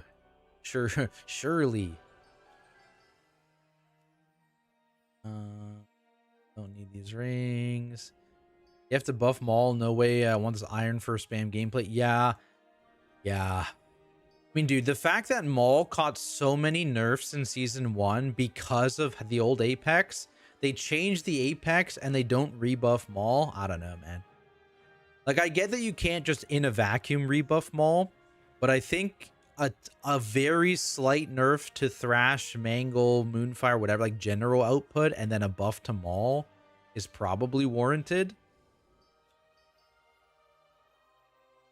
Because, yeah, I mean, Maul just feels bad. Like, you do still kind of press it in pure single, but, like, it's low enough output that Raze is not really super justifiable, which feels bad, because I think Raze is a cool ability. I also, back to this argument, think Raze should be in the first tier of talent, given that it's our only AoE spender. But I digress.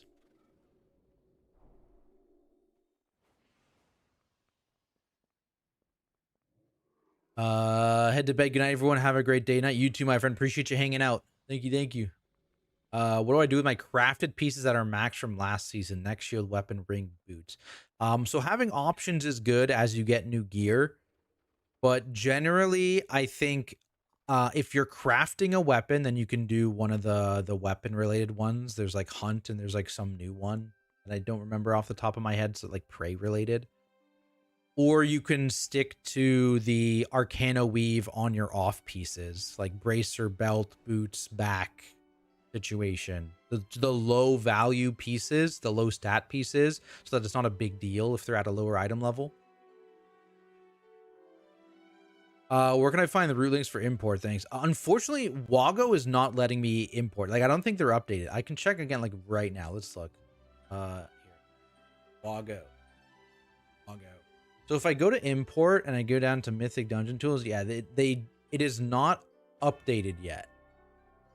Like, I physically am not allowed to import a route onto Wago right now for season 2. Which is weird. Like, it has never been unavailable this close to a season launch before. So I don't know why or what's going on their end to have it not be updated. But yeah, I can't do it now, unfortunately.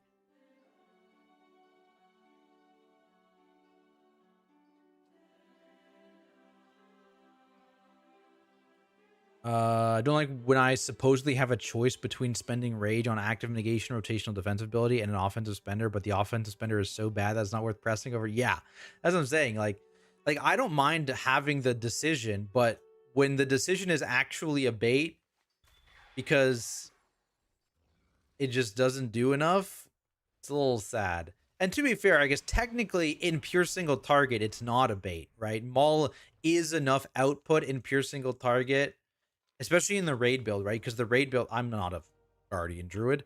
The raid build, you have enough talent points to justify taking killing blows and moonless night, which stack on the power of Maul specifically, right? So like it gives you that gives it enough power that Maul is justified to hit in single target. But the fact that you need that many additional talents in the capstone area, which are not affordable in many builds, especially if you want to be more defensive, is a little rough. Thrash is the majority of your damage in single target though, which is so wrong. Yeah, like they so clearly over buffed the hell out of Thrash at that one point last season, when Bear magically became broken overnight. And I know they peeled it back a little bit, but like it's still too high. Like it's still too much of your breakdown. The fact that Mangle has so many other damage amps now and also is damage amped by the tier, and you still ignore when you get a Thrash proc to up the damage of your Mangle. If you like still like don't like giga prioritize, if Mangle and Thrash are coming up at the same time after you get a Thrash proc, I'm pretty sure it's still correct to hit Thrash, which is super weird.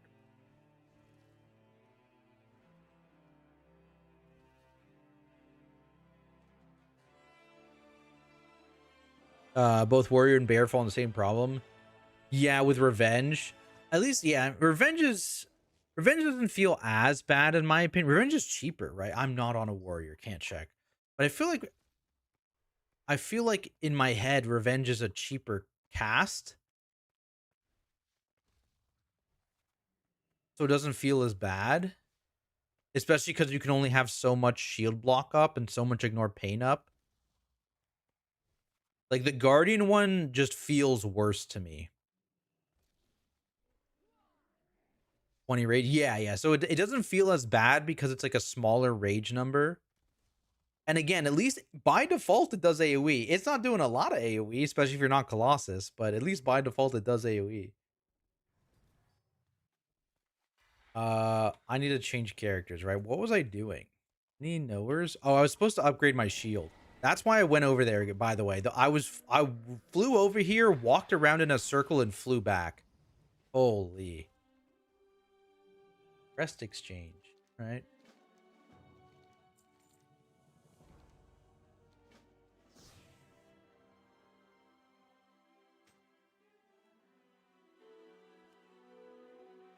Champion crest. I feel like this is worth it, right?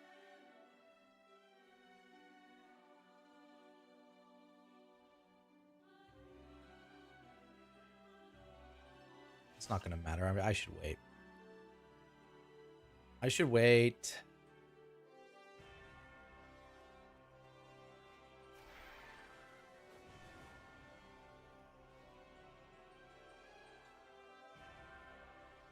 It was so weak it didn't generate enough threat to keep mobs on you until you stacked up like good old days. Yeah, but it needed a buff, but then they just went, all right, let's dial it up to 11. It's like, okay, it didn't need that much of a buff, guys.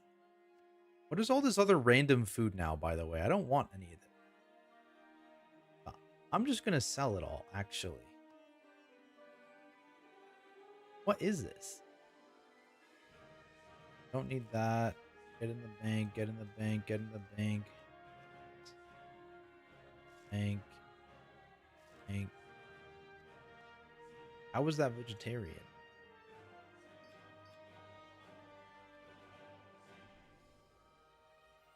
My rep contract changed from Zildjiar Force. Oh, I did hear. You're not the only person I've heard that from. I've heard it just randomly changes. That is the craziest bug. It was absolutely insane. All right, you're all getting sold on a vendor. All right, sorry, this guy was good, right? All right, safe. Next, Mr. Blood Death Knight.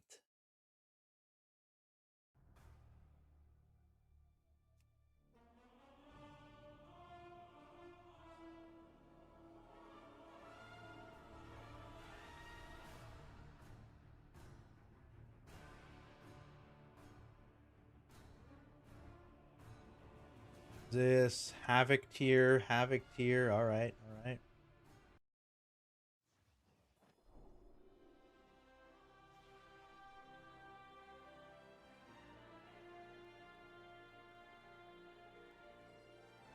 Four-hour schedule maintenance tomorrow. Ooh, actually, that's pretty short. 4 hours is kind of short, right?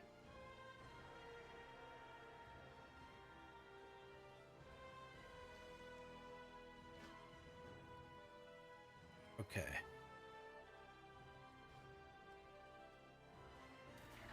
Real problem comes in cooldown reduction for spending rage. If we didn't have that, it would be more worth pressing the offensive skills for both Bear and Warrior because the defensive abilities are off global cooldown. It makes it more damage long term. Yeah, especially with the new Apex for Guardian, right, where you're getting more resets of abilities kind of randomly whenever you proc a spirit. Get more output from ripping a an iron fur so you don't cap. Yeah, which again, I'm not going to criticize that too much because I like that gameplay. Like anger management, Ursoc's guidance objectively is more fun to me than like for like Guardian before Ursoc's guidance. Oh my god. Man. Like, yeah, I get being Venthyr Bear and owning on a 2.5 minute or 3 minute CD was sick, but also, oh my god, it felt so shit outside of that. So I'm not going to criticize Ursoc's guidance too much. Do you have a Blood DK guide? I unfortunately do not have a Blood DK guide out. However, I would recommend Kyrasis. Um, does he have? Okay, he doesn't have. Second, he doesn't have a video guide, but he maintains a really detailed written guide. Please hold. I think I can get the link to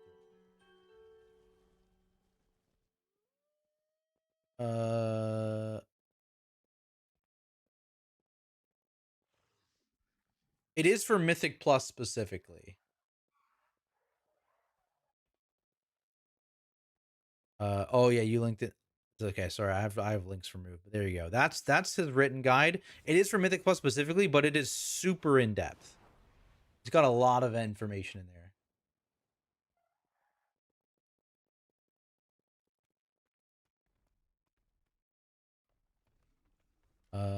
Okay. I have to go to my house again, don't I?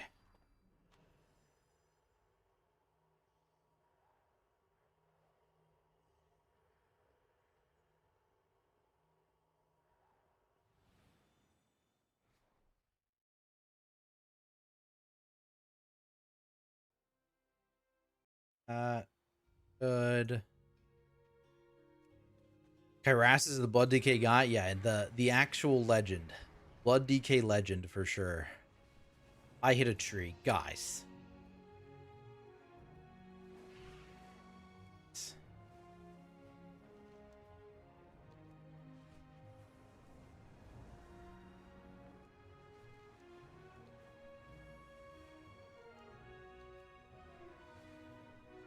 There's too many big trees. All right. Fail. Come on. Come on, man. I learned this here previously VDH. Yeah, I think going from VDH, it's like probably one of the easier transitions. It's not too bad. Okay, I have that. I gotta go to the bait. No, you do have a quest for me over here. First surge, purging the vaults. That's what I need. Then I gotta go to the basement. To the basement.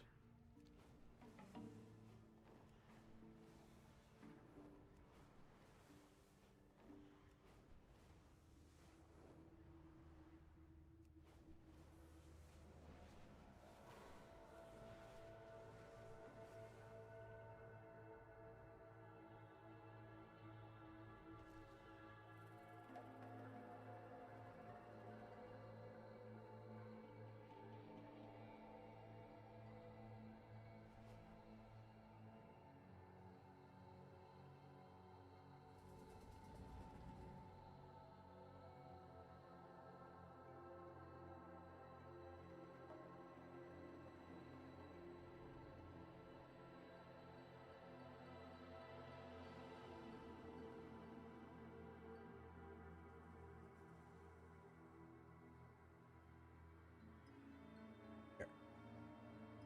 Okay. It dismounted my regular mount, man. Oh my god, it's so fast. God. Zoom in.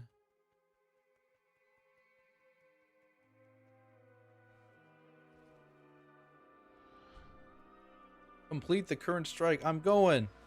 Trying. I guess strike is like the least important, right? Incursion and ancient foe are the ones that are on a longer cooldown.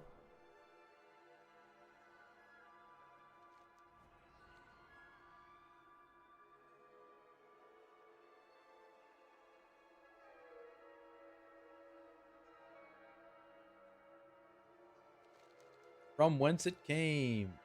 Ancient foe. Understood. You that buff thing. Sight. That one.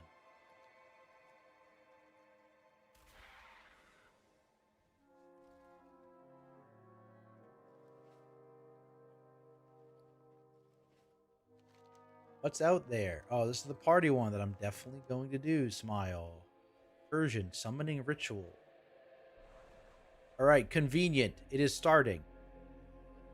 It is starting. I will wait. Paying for shots at BlizzCon. You guys wish. You guys wish. I'm hyped for it though. BlizzCon is gonna be sick. Get to see all the homies. Are you going as well, Squirrely?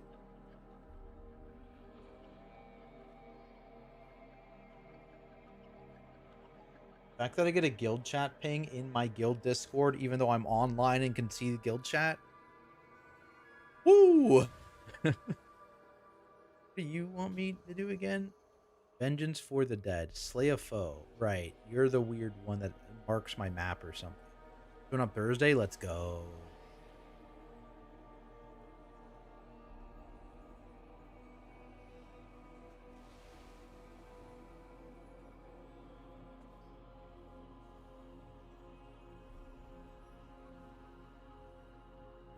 Right. I'm prepared for the ritual, Tolzenja. What spec am I in, by the way? Plus.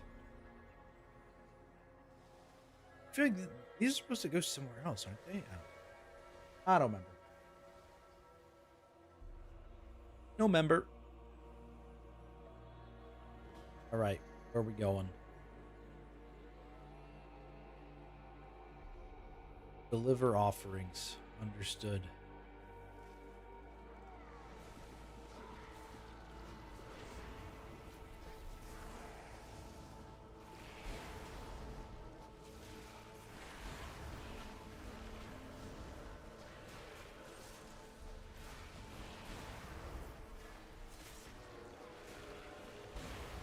What is this?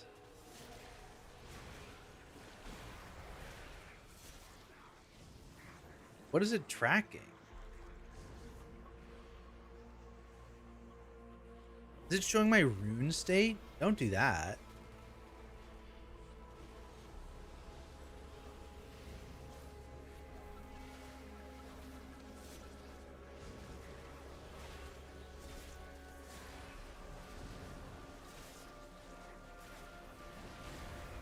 What is this?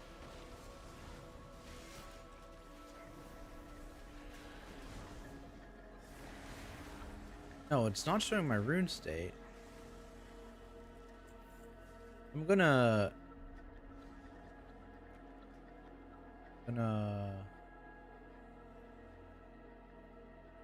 hide active state, I think. I want to see when there's a proc.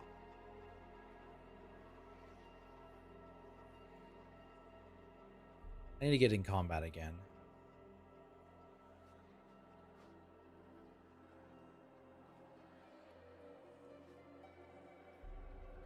Get into combat again.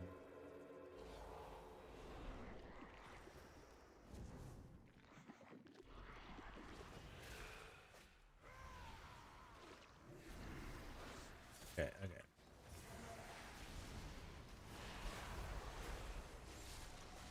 Okay, we're sure. Okay, I fixed it.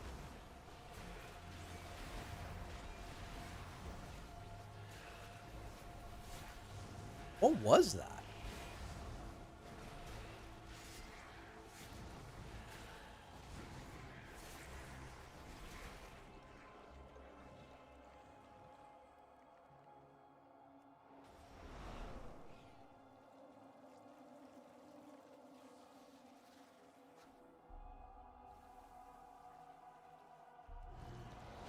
Go home.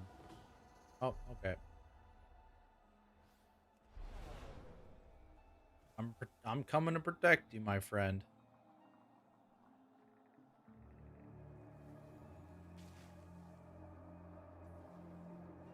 I'm dying.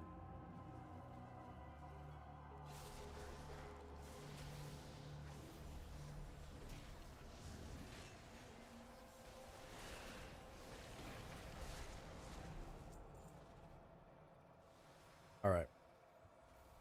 So this, you gotta find the big guy.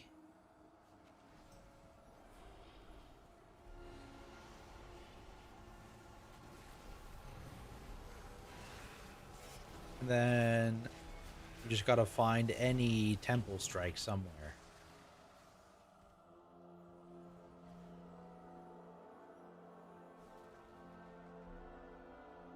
How long does the ritual take, bro? 6 more minutes? There's no way. Okay, yeah, there we go.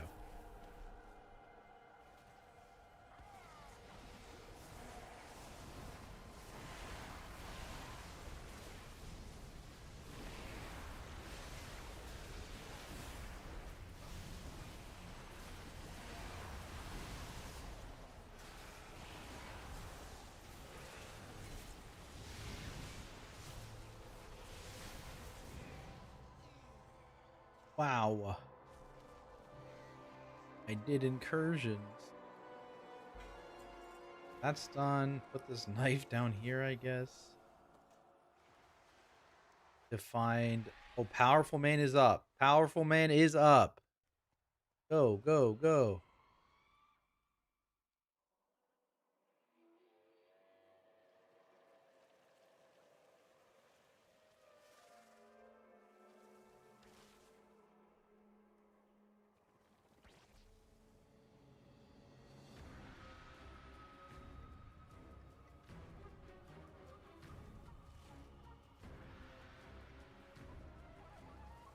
Ah, get me over here. Oh, there's an X marks the spot over here. Convenient.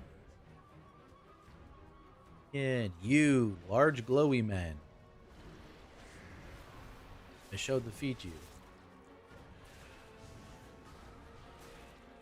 Right, and then we need delves on this guy, and then I can start working on my bigwigs. Or my Ellesmere UI update to show externals. I think he did that, right? Something he messed around with.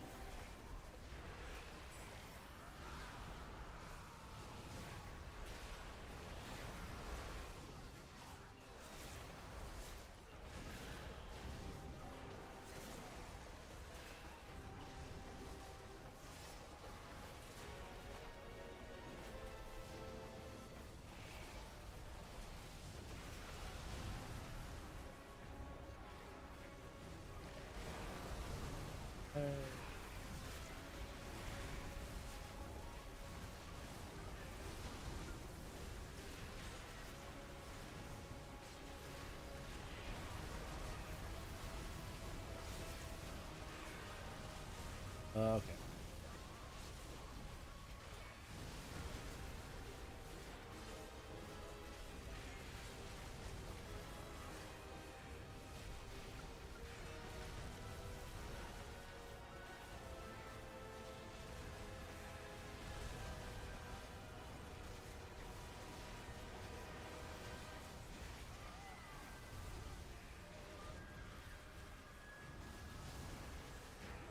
Okay, go.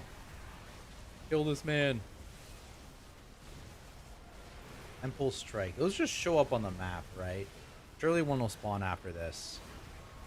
Surely one will spawn after this. Good afternoon. How's it going, Frankie? What's up, my friend?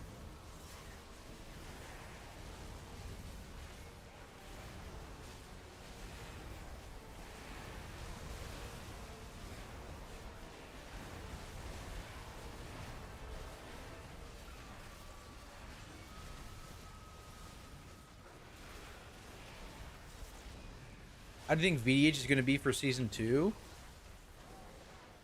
I mean, it's hard to say, especially with... Like, I don't think the spec itself is awful. I think it's, like, in a slightly better place than it was in season 1. Both because the tier bonus is more... Like, it gives you, like, a valuable niche compared to what it was before. It also makes some more interesting gameplay decisions a little bit in terms of, like, monitoring it and, like, extending it properly.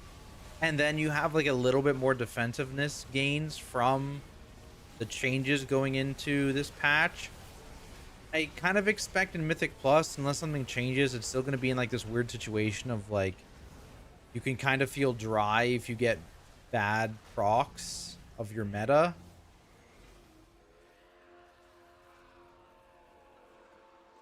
But I do think it's probably net slightly better in Season 2 than it was in Season 1.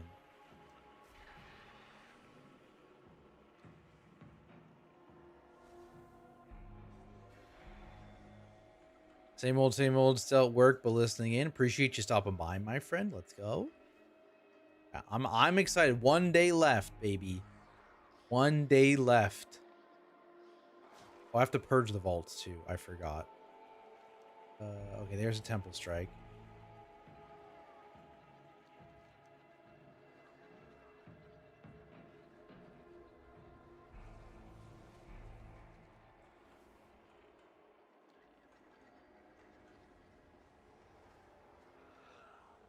There. Main's located. All right. I will be going over here first, though. To the temple strike, which is happening in 15 seconds or something.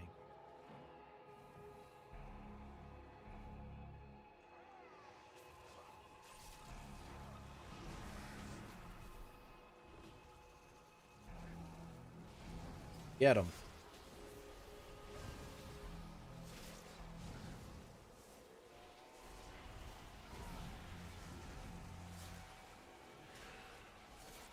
Oh, I was on the GCD. Aha, got him.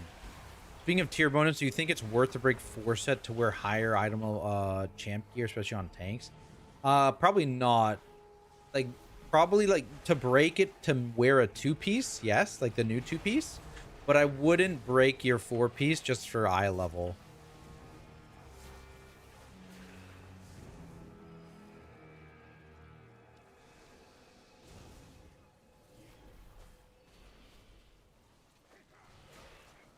When arms this season, I never want to play a tank as backup of Prot Warrior. How does Blood stack up gameplay wise? Just don't want to be bored.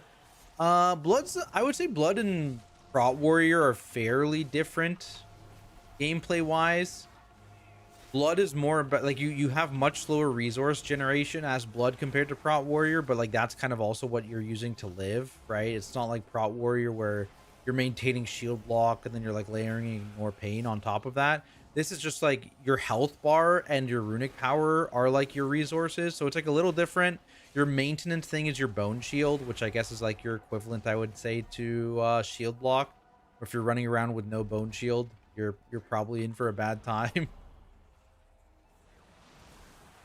But then otherwise you're usually like layering in something else to survive and get like into packs, and then you're using the death strike to kind of actually survive.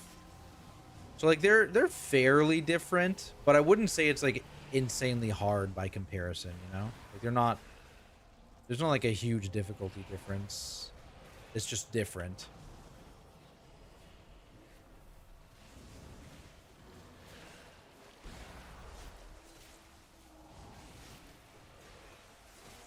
AMS like is similar to Spell Reflect in terms of knowledge. Like there's a lot of things you can AMS and just like mitigate a ton of damage. And it's just about like knowing what those things are.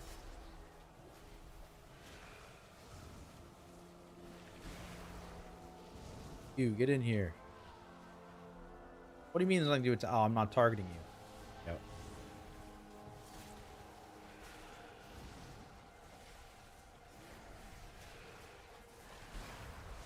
It's 70% here.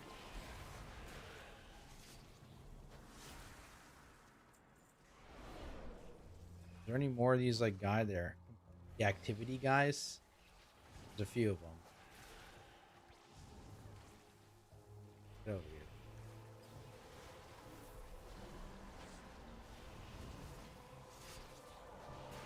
What do you think about double blood DK and raid for entire tier? Is it worth it? A huge mistake, just an okay option? Probably just okay is what I would put it as. Without knowing anything about Ulatech. That is the major caveat, is like technically Ulatech could be designed in a way that like having 2 Gore Fiends or having 2 A-Bombs is Giga. We don't know. Without that knowledge, I would say most groups aren't going to run double DK, but it's like fine to, you know? Like we're only planning to play 1 DK unless Ulatech specifically changes that.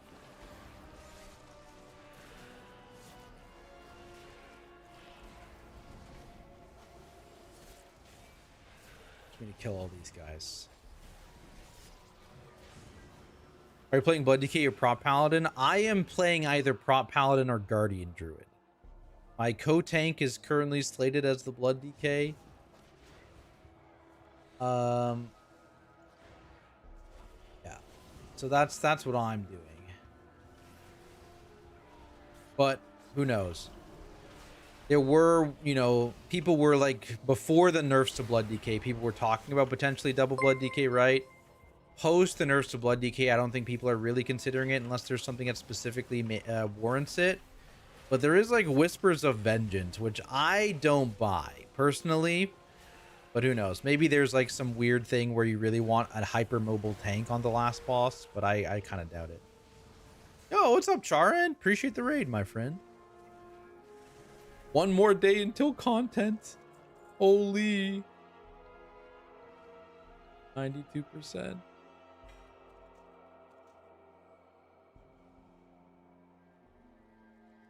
Thoughts on Rogue Smile? Classic gaslighters. That's my thoughts on Rogue. Unbelievable. I can't believe they're gonna get away with it or something.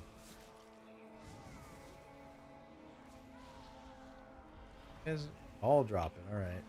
Everybody in or something. You get over here. Yes. Ooh. Did I do the thing? Oh, there. Now I did the thing.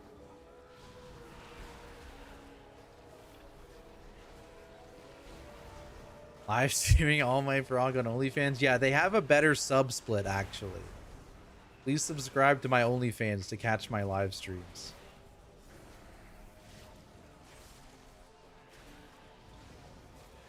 That goes crazy.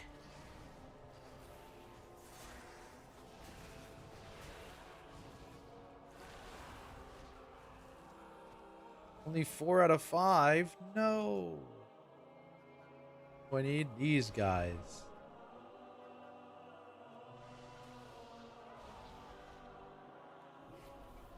Okay. For fun.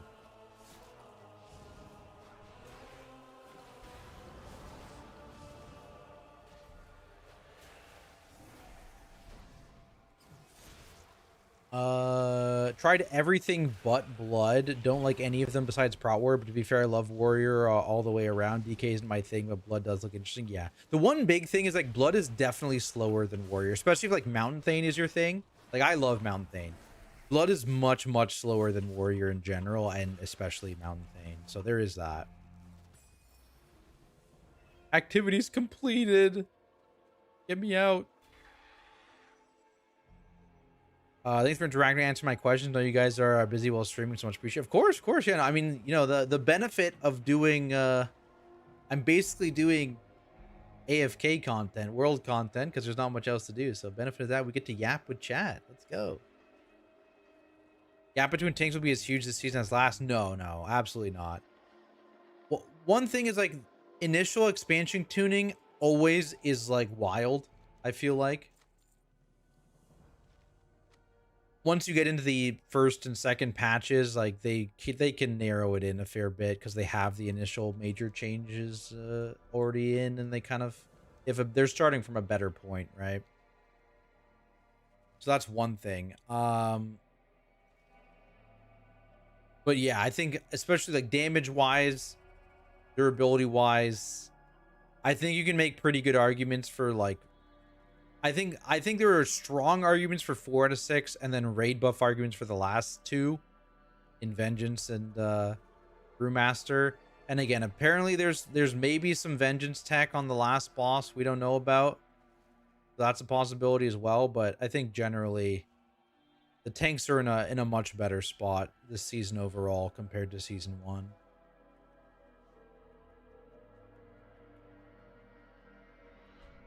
Out of here.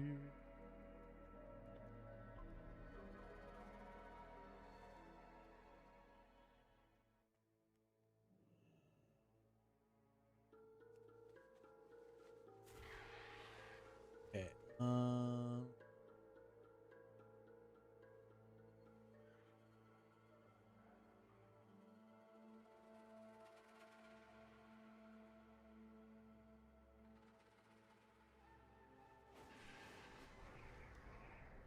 All right. Delving time. So, where is this? Here. Yep. Yeah, new season. I understand. I have a vault? Holy. Holy. Here. I could do world quest for rep. Do I care? What is my rep? Zoljara is at 5. I think 5 is all I needed for the recipe, right? Yeah, I already got my recipe. I don't really care about this rep right now. I shan't be doing you though. Let me here, sell all this shit. Get into delves. Get to delving, bud. I think I only needed a 7, right? Make my life faster. This I'm good. Selected this. My lady has no things. Say like this one. This one undone. Okay. Let me go to washroom real quick, guys. Washroom real quick, and then I'll get back to chat while we're AFK's farming delves.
Ah,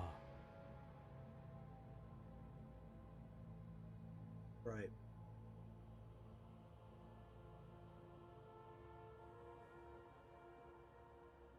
Do you still recommend no raise, basically no mulks ever the start of in-car and EC builds for Mythic Plus? I don't see a lot of people mentioning this style specifically. Yeah, I think it is still better. Um, to be fair, it's no raise in AoE or no maul in AoE. You will still maul on bosses. So it's like similar to the raid build, but yeah, generally you just iron for an AoE outside of proccing your free spirit.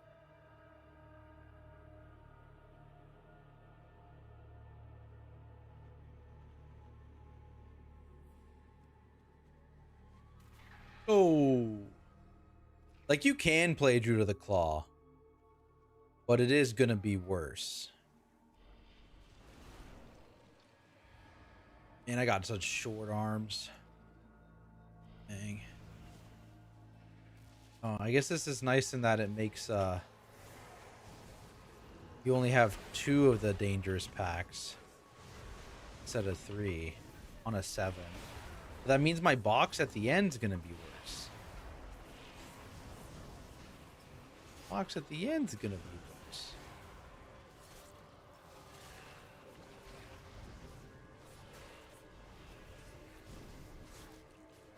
Level 9, you get a quest for champion risk on the rep. Yeah, I CBA. There's no way. Champion risk. If it was hero risk, I might have thought about it for 5 seconds before saying no. Champion risk, there's no way. Wait, guys, I get free herbs. Gosh. Tranquility Broom, Mana Lily, Okay, these are dog shit. Not even like good herbs.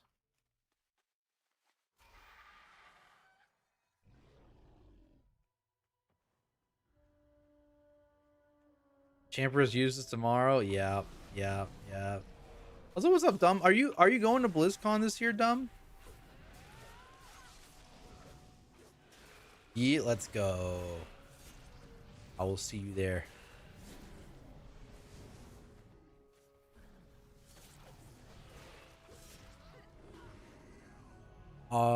Prowl for single target. Maul, Mango. No. No.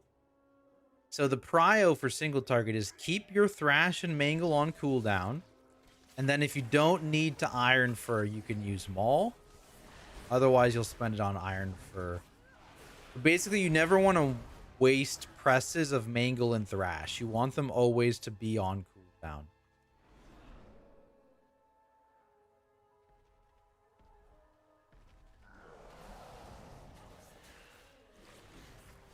Max level on Valera nowadays, I think it's 80, right? But no, I am not. I have not been farming the Valera levels. I also CBA with that.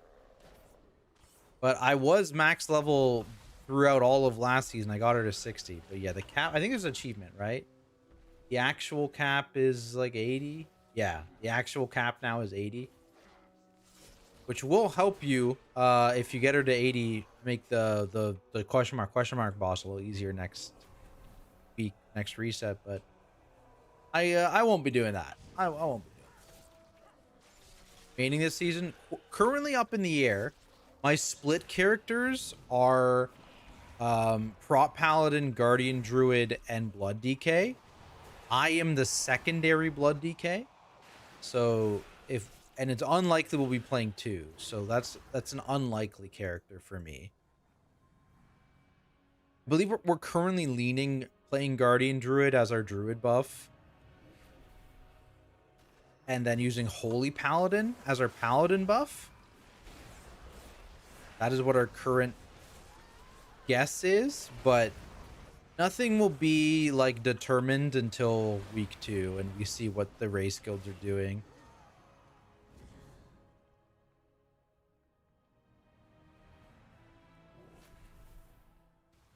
My character also, let's go. Twinsies. Twinsies.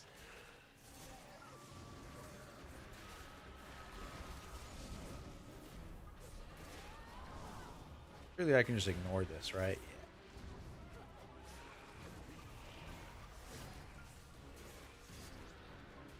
Boom, damn.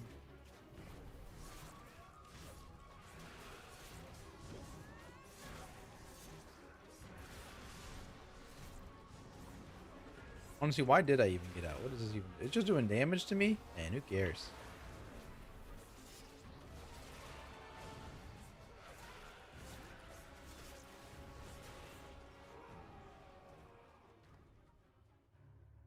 Z. How much? Oh, can I even get her? Yeah, I'll be able to get her to 62 just by doing this guy's delves, probably.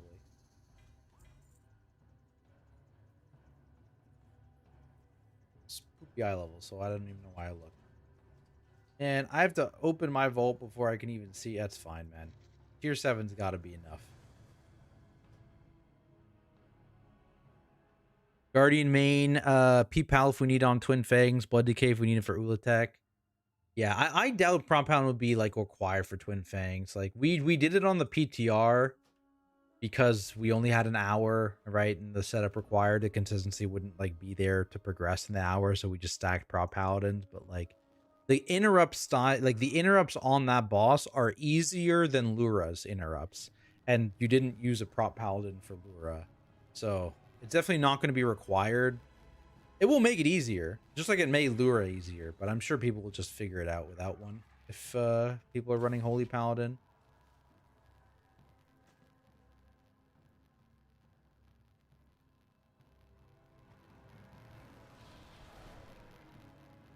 Egg. Egg. Egg.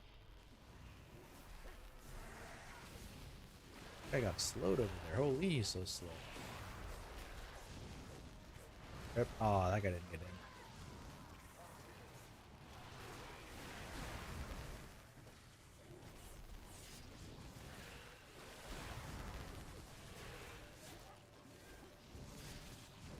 Reglobify. Not safe in my soul.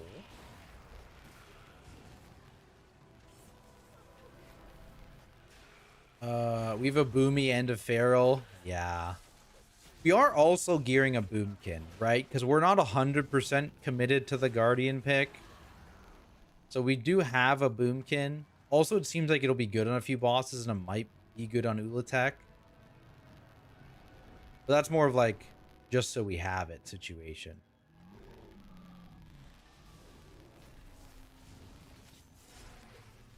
I think you're right about the vault cap. Just checked again. Mythic Zero says 302 and hero gear from Delve is 305. Yeah. No hero gear, unfortunately.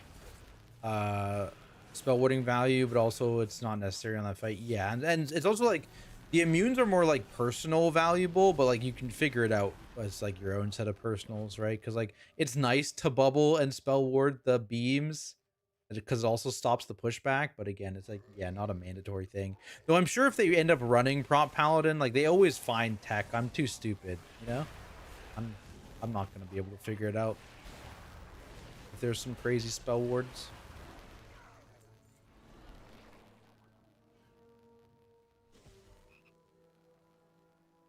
There's no way. I just stepped on that. Basically, my dumb question, but do content creators and streamers ever get together for like roundtable discussion one on? Oh, we do at times, yeah. Like I've gone on a few podcasts and stuff and talked about like tanks or whatever and with other creators and stuff. Like I've done like the Raider IO one and I've been on a few at this point, I feel like. So yeah, at times like there's some videos people put out with like spec roundtables or role roundtables. Let's go out as well. Oh, here tomorrow. Yeah, it's all champion track. So basically it's just tier fishing for the value.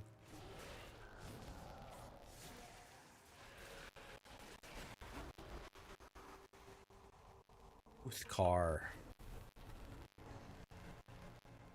You have the new Ulria sheet. Is that the sim sheet? Yeah, I've seen some of them. I don't know if it's like the newest one.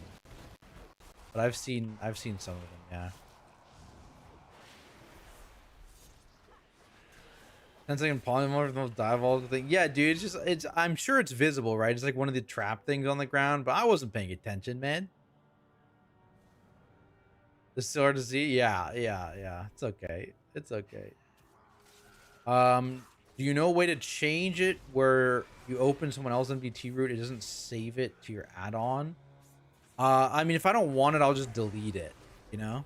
I'll just like delete it after. But yeah, I don't know. I don't think there's a way to open it and not save it. You know, like the act of opening it saves it.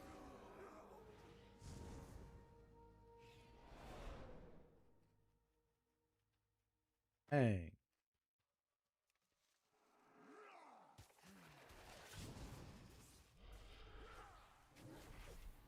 He triggered the trap? Wait, that actually worked? Okay, do it again.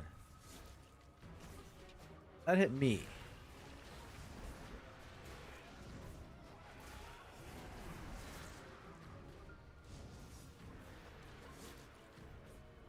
Pretty sure that hit me. Okay, that's fine.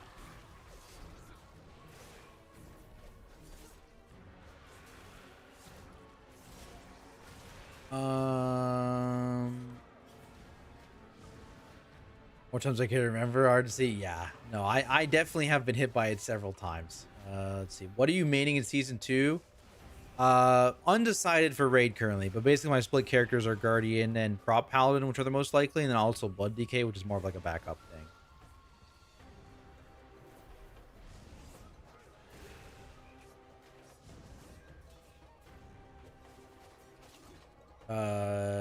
Do you have the link floating around in your disc? You can see. I'm pretty sure I'm not allowed to leak this though. I'm pretty sure that's illegal and a crime.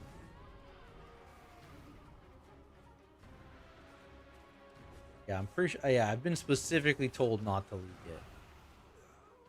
No leaks allowed. Your secret is safe with all 150 of us.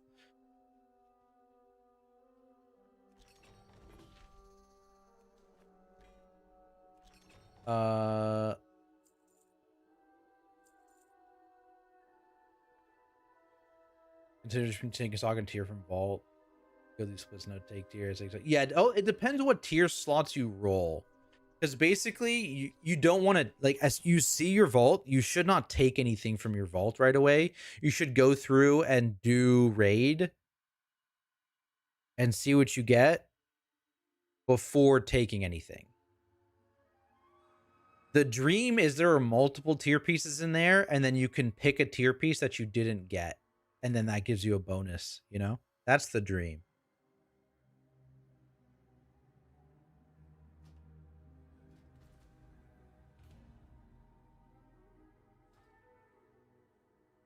Only like top 100 guild tiers. Yeah. Like, for example, if we get like lucky on a tier slot in one of our splits, then that allows people to start taking sockets, which goes crazy. But yeah, we generally, I think most people will be hoping for a couple tier pieces and then picking one based on what they actually get to drop. What do we get? A Warbound Adventurer ring. Okay. Okay, Warbound ring.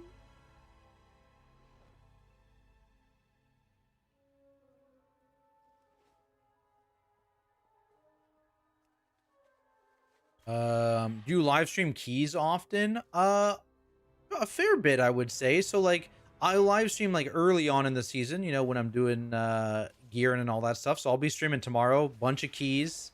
I mean, I'll be streaming all week really, like keys and raid. And then for push keys, I'll generally stream if I do start to push. So like I streamed a whole like my whole like 0.1% title run last season, not like this. I streamed my whole 0.1% title run last season. But obviously I didn't start streaming that until we started pushing. So there was like a bit of a gap between like raid prog and me pushing for title. So, but generally, yes, I will be streaming a lot of the keys and raid.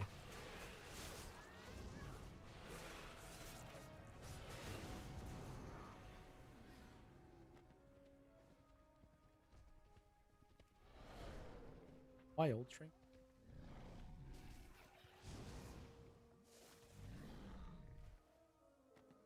Dang. Is this gonna like make him stop, or he stopped? Walking around with 200 arc-like Spaniard energy tools in my bag. Try not to loot him. Oh, you filled your entire bag. That's funny. That's funny.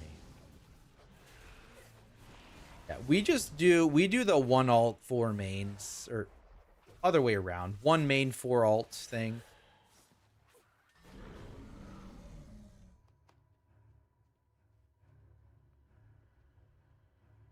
But yeah, that is funny that it still works that way. You can just fill your bags up and not get auto-looted a key.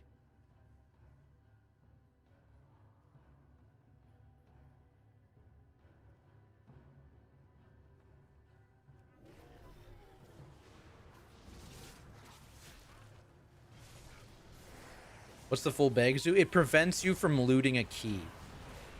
And so that means like if you're building a key up at the start of the season, you can have your bags full, use someone else's key, build up their key all the way up to like a 10 or an 11 or whatever, then open up the slots in your bag, complete that 11, and you get a 10 instead of having a 2.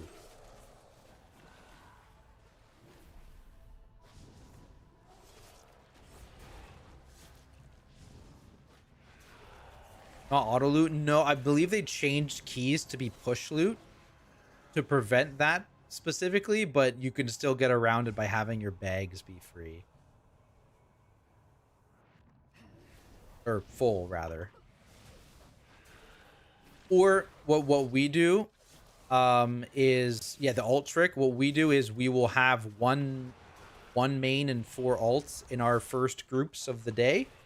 We'll build up a key up to an 11. And then we will swap to all mains and do the 11 to get everyone 10s. That's what we'll do. And again, anyone who like doesn't have a strong alt or doesn't want to play their alt, they'll just do the bag trick. But generally, most people have pretty strong alts in our guild. So we'll just play alts for the first bit, especially if keys are easy, which like, You know, season 1, the keys were actually fairly easy early on, so it wasn't a problem. I expect that to be similar. Generally, season 1 is also like the hardest season for Mythic Plus in an expansion, so we'll see what keys tuning ends up being like. But I don't expect to have too many issues pushing up with alts early on. Yeah, actually, yeah, no, it's a good trick if you are pugging or playing, or yeah, playing your main character. It's just fill your bags.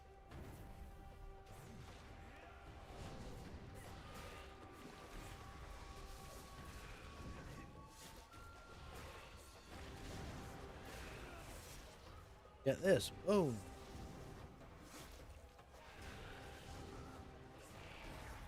There, I don't see it. Bone Sheet Bar, Ellesmere? It is, yes. Yes. It is how I've configured the tracked bars from the cooldown manager and in Ellesmere UI. Over here.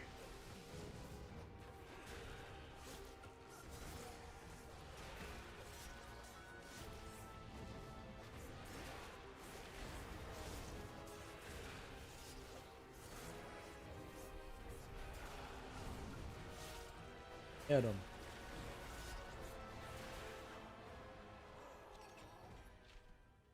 How many more delves I gotta do, guys? How many how many more delves? Not built for this. 4 more. 4 more.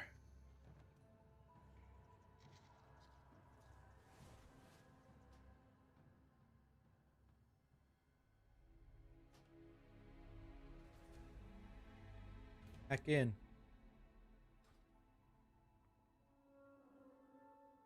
That's the outside. That's the outside. Here's who I got, by the way. I do have 8 more on my guy. Maybe I want to try,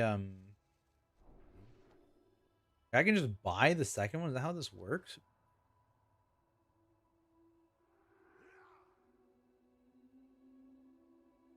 I guess, yeah.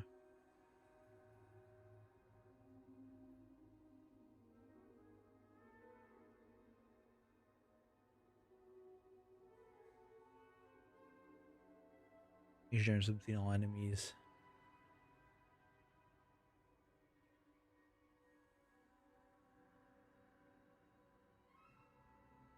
Strongest enemy. Next time the afflicted target would cast, maybe I should get that.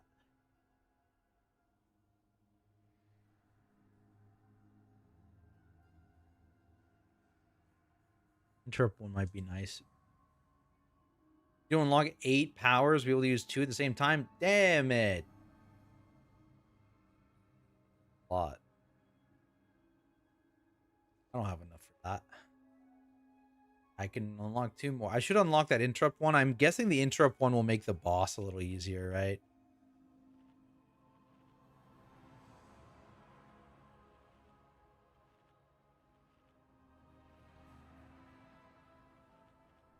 The taunt swap for the world boss is the water jet cast. The tank buster is different than on Mythic than the other difficulties, if I remember right. I don't remember even if there was a I don't remember. I did the world boss one singular time on LFR this week. I don't remember the tank buster. The aggro would just swap based off who was hitting the boss, you know? So your guess is as good as mine, to be honest.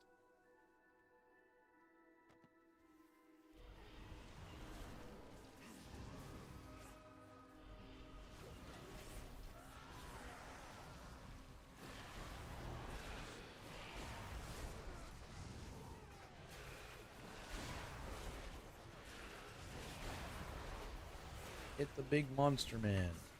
Reglobify. It's a good name.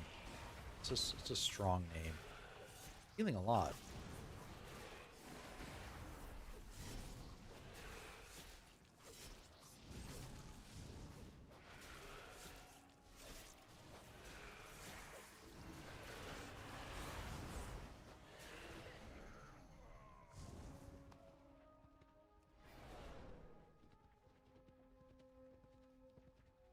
Interrupt one for the double boss. Yeah, that one seems good. If you like just forget to interrupt. Nice little backup. Fill my bag so I can't loot a key, so I get a new key from the next higher run, right? Yeah. So if you fill all your bags up, you can build up keys as much as you want, and then ideally you get it to like an 11, or you end up doing an 11 or something like that, and then you can unfill your bags up, and that gives you a 10. But also, yeah, you can do that on any higher level you want, and it'll give you -1 of the level. So, you know, if you get up to like a 9, you're like, you know what, this is good. I want my own key now, then it'll give you an 8, that kind of thing.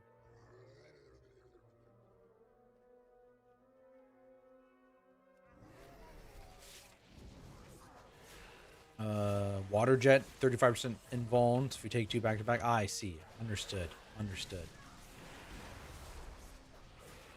The add-on you're using for the quest tracker over here, this is Ellesmere UI. Ellesmere UI is like most of the skinning on my UI right now. The only thing is it's not doing my nameplates. My nameplates is not Ellesmere UI. My bags is not Ellesmere UI, though I've been debating trying out bags. But yeah, most of what I have is Ellesmere UI. Use our Crescent Speaker, wait for the season start. Kind of depends on what you're doing. Like Champion Crest specifically, if you're someone that's going to be like spamming keys, like in the 10s area, Champion Crests are going to be basically worthless as of week 2. And so you're kind of free to spend them. It's not a big deal, especially with weapons, considering that the first vault is generally going to be a tier slot you're going to want to go for, or a socket, as people were talking about earlier. So like if you have weapons and stuff, you're pretty safe to just send Champion Crests into them. But technically you can get to a point where you don't have enough Champion Crests next week to upgrade specific items if you send early. But also, like I said, by week 2, Champion Crests are no longer relevant for everyone. For some people, Champion Crests are going to not be relevant next week.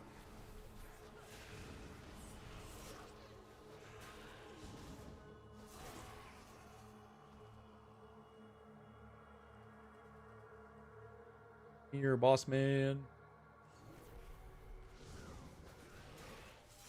Nice. Yeah, of course. Happy to help. Somebody say thank you for all the guides you put out there. Of course. Glad you enjoy them, my friend. Glad they're useful. Our Champion Chris out of the window next week. For some people, like if you're getting, like for people doing splits, basically, yeah, like you're gonna get to a point where Champion Crests are irrelevant, or if you just like Insano farm Mythic Plus, they're gonna be mostly irrelevant. But for basically anyone who's just doing ends and like normal / heroic raid, or heroic raid rather, you're gonna get to the point the week after where Champion Crests aren't super relevant, basically.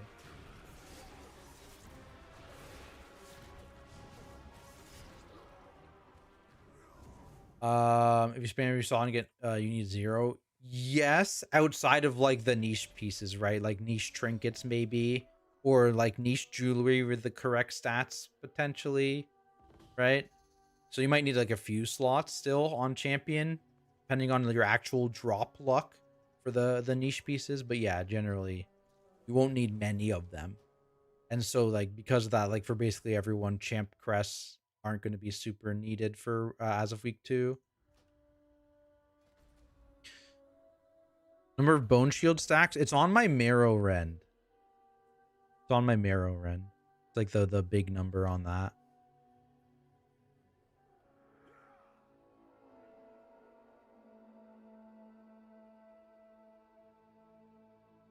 Super casual. My gearing comes from delves and hunts. Yeah, in that case, it's entirely different. Yeah.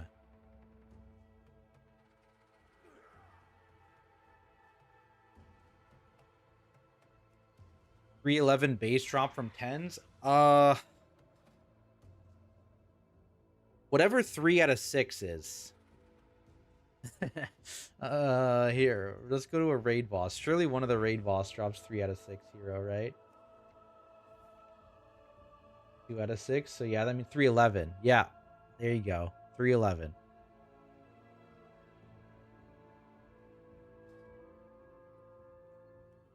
Second. Let me upgrade discount for alts. Yes.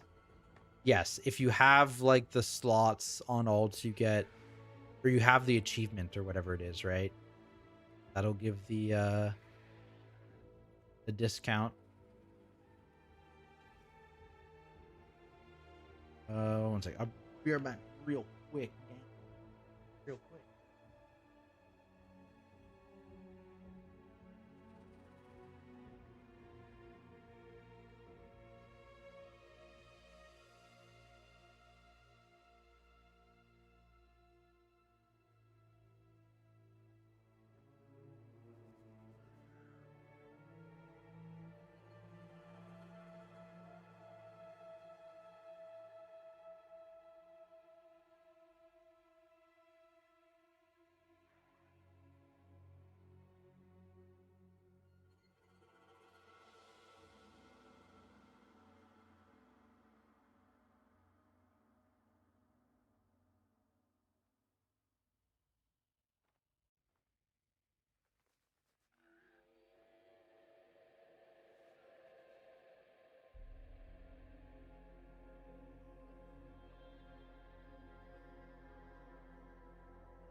Back with some cheese and crackers. You know what I low-key forgot to do, guys? I didn't get snacks for lunch. Maybe that's something I need to do.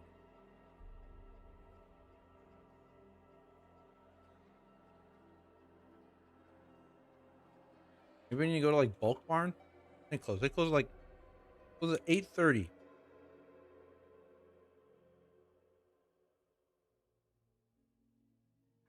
Yeah, maybe I need to go to Bulk Barn today. Get some snacks for lunch tomorrow.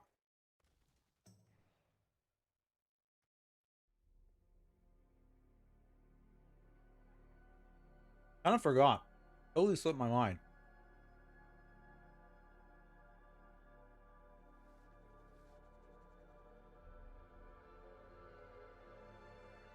What is this?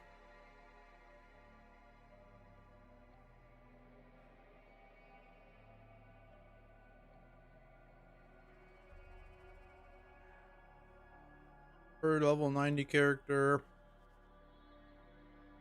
After unlocking 8, you get 2.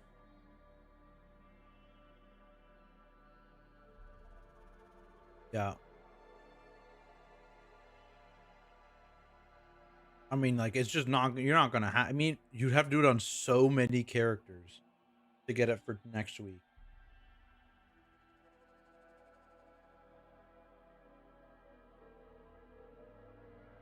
What was it? It's like, yeah, I mean, I'm basically getting enough to make one thing per character. So you have to do it on 8 characters.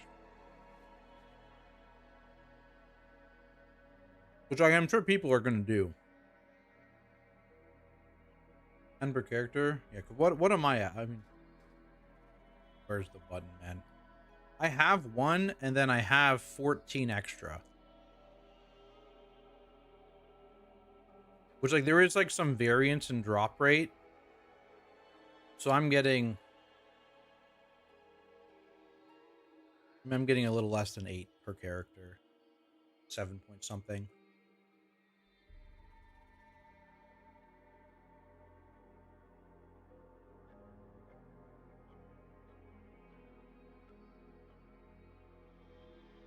Dino sours are a must? I don't know what that is. Dino sours. Don't dox me though. Images.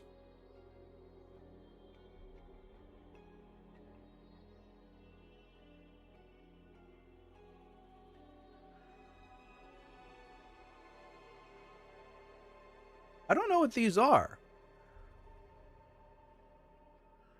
I don't think I've ever had these before.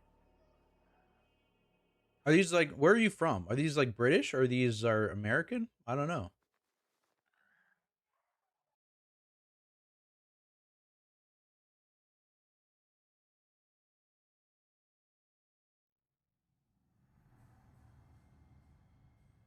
They're Canadian? Are they really?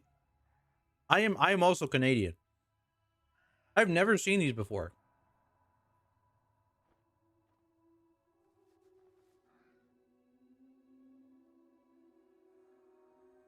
They don't look sour. That is true. They also don't look sour.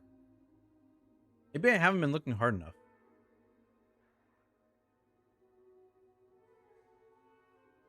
If I see some, I'll get some.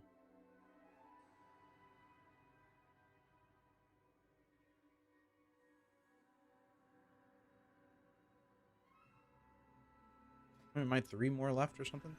No.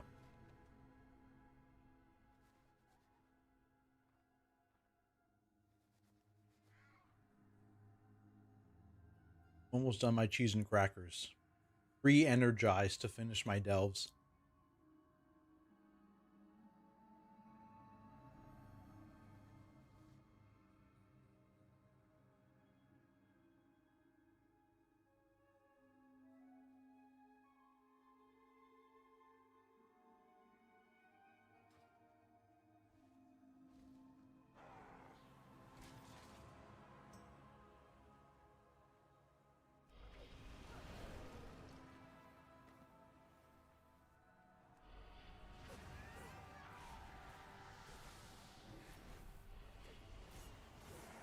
Attack!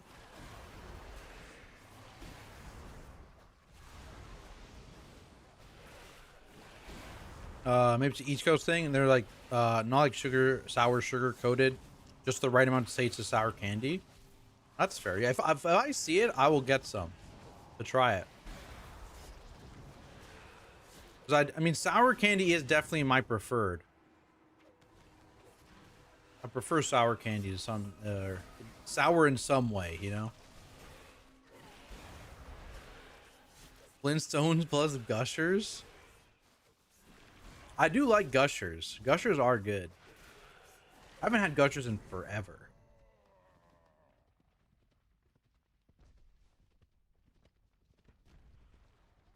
Some bulk barns carry them? Okay, we'll see. We'll see if this bulk barn is one of those bulk barns.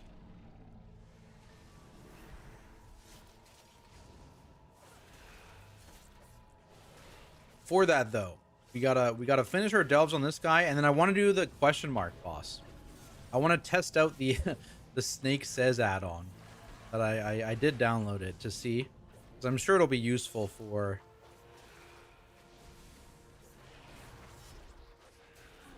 the question mark version. Regular sour cola bottle. I don't know. Sour colas go crazy. You know what? So the bulk barn, near my house, they had like different flavors sometimes, like rotated, but like they occasionally had different flavors of the sour cola gummies, where they had like a sour peach iced tea gummy.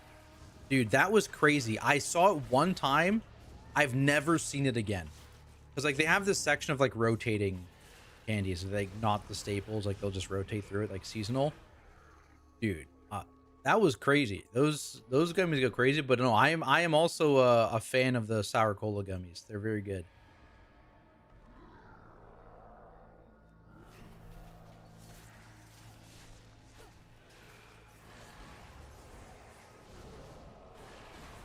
I will not be smashed. No. Gosh, were a thing. Saw them at Costco a few weeks ago. Bought them for my daughter, but it's really just for me. Yeah, good excuse. Yes, good.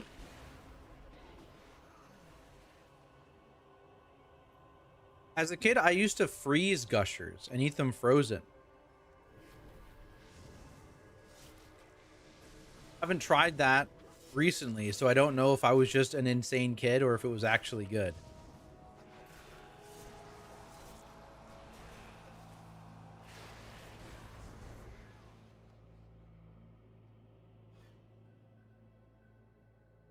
I don't have those crazy flavors in the EU, but I have my friends send over Sour Patch Kids. Quite honest. Oh yeah, Sour Patch Kids are good. My favorite is the Cherry Blasters. Cherry Blasters are my favorite. Fuzzy Peaches are also very, very good though.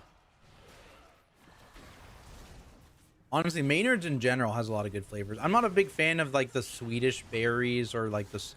They have like the fish. Not a big fan of those, but Sour Patch Kids, Cherry Blasters, and Fuzzy Peaches are all really, really top tier.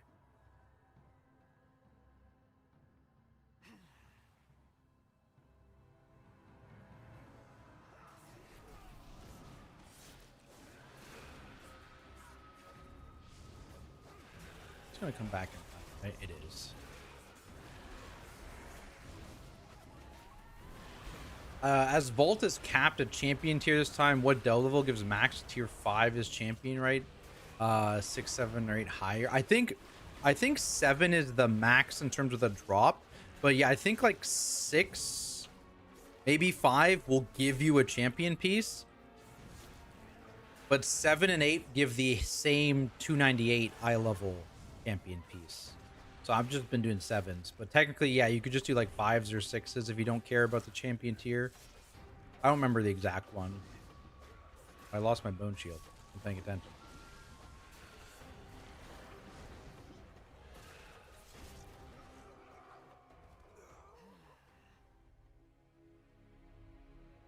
Cherry Blaster on Mountain Dew. Yeah, Cherry Blasters I think are my favorite Maynard's candy. Not my favorite overall, but my favorite Maynard's for sure. How important survivability in a raid environment as a tank is max CPS sounds viable or it'll be squishy? Depends on your spec. So, and I guess depends on the content you're doing and when you get there. For example, in like early prog mythic raiding on difficult bosses, you will generally play a more defensive build, like almost always. Um, but in early bosses where you're not as scared, you generally lean more offensive. Some offensive builds are just generally not viable or you're not going to do until deep farm, right? Like if you're going insano aggressive, ignoring defensive, oh no, don't murder me, right? Like they're just not realistic, right? But some of the profiles are realistic. It really just depends on your specs profile. But yeah, generally people will lean slightly more aggressive in raid builds than they do in Mythic Plus builds.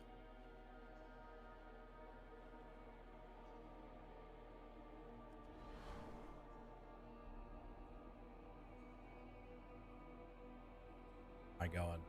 Oh, right. I have to kill 4 guys.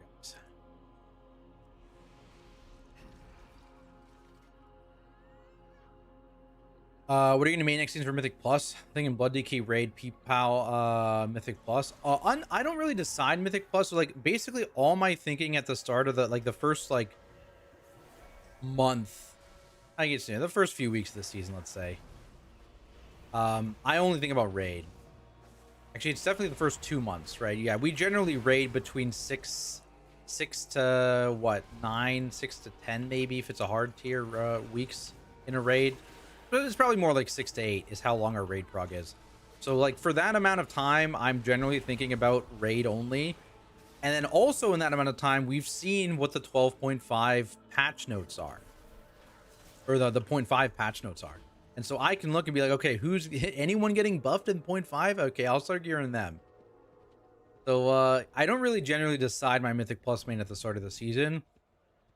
Granted, I am one of those people that I'm willing to gear another character, and I am in a position where I can speed gear another character because we get to farm relatively quickly, that I can bring, you know, what my Mythic Plus character to farm ASAP. So I'm kind of in like a privileged position in that sense.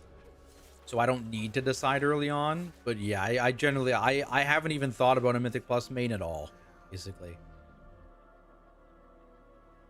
Can wait till last month of the season. Yeah, last month of the season is probably pushing it. But yeah, basically, I'm not going to choose until like the 0.5 patch tuning is out. So I'll wait for all 4 of their tuning and then also the 0.5 patch tuning before I actually decide on a Mythic Plus character.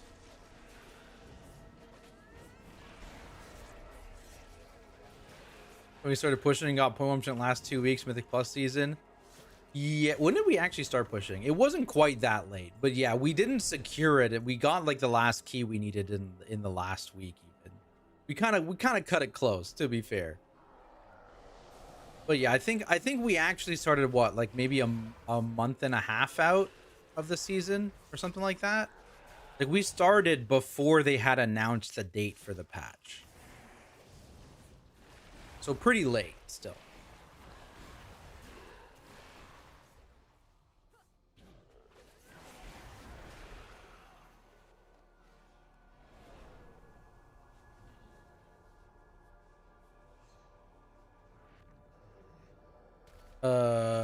22 is on war like 3 to 4 weeks for season end. Yeah, that sounds right. Yeah.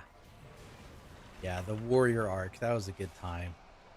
And then people were like, guys, I kind of want to push for the 0.1%, and it's kind of close. Stairs at the off meta tank. Like, okay. I respect it. I'll swap to the tank that doesn't die. It's fair. Never want to be the guy holding your team back. Similar position could bring my prop pal to raid after, but we're like top 1k semi hardcore, not Hall of Fame. Yeah, so it's like hard. Yeah, you're not gonna have as much time to gear. That's fair. Did you get title recently as prop warrior, by the way? Last check we were struggling in Nexus. We did end up timing the Nexus, to be fair. But yeah, that dungeon was fucking hell for prop warrior. Oh my god. But we did end up timing it, but no, I swapped off prop warrior for guardian.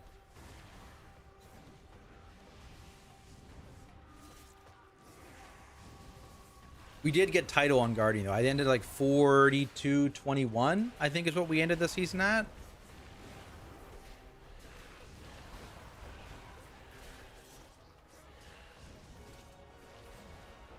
Kingdom's Orb is prop warrior's nightmare, dude. Yeah, you're telling me. You're telling me. I spent like half of that whole left wing kiting. It was a good time. Then honestly though, like the 23 Nexus point on the Guardian Druid felt easier than like a 21 on the Prot Warrior, just because I actively heal myself so much. Felt like I took off the weights, you know, the training weights. I haven't been counting. Where am I at? One more. Holy, one more. Thanks for all the YouTube guides. Basically been linking every video in my guild Discord. Let's go. Appreciate the support, my friend. I'm glad they're useful. I'm glad people are sticking around and enjoying the content. Love to hear it. All right. Oh, we got all this other shit in my bags. Oh god. There's a lot of shit here. Of all this. That's warbound, warbound, warbound. Shitty eye level. For an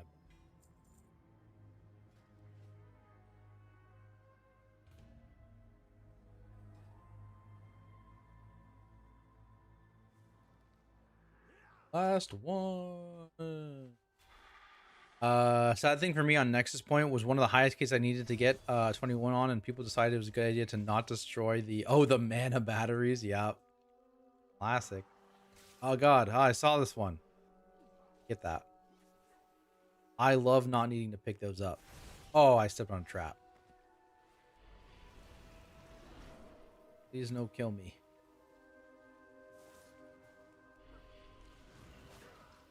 No, I saw it too. I saw it right at the last second. I stood on it anyways, man.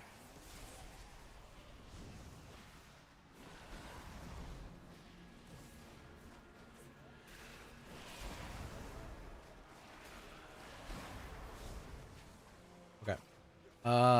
Planning to do a mythic specific tank vid for the raid.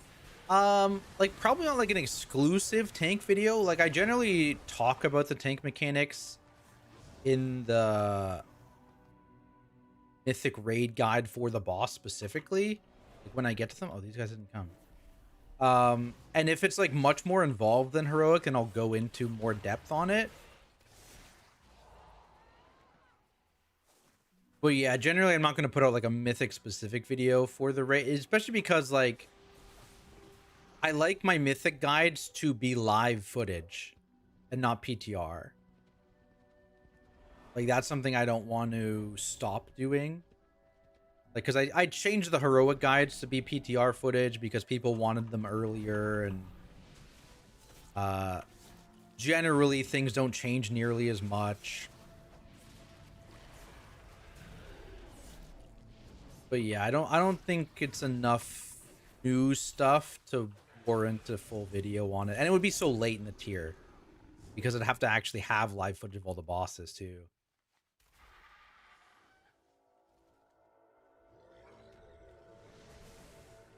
Get in here. Ooh.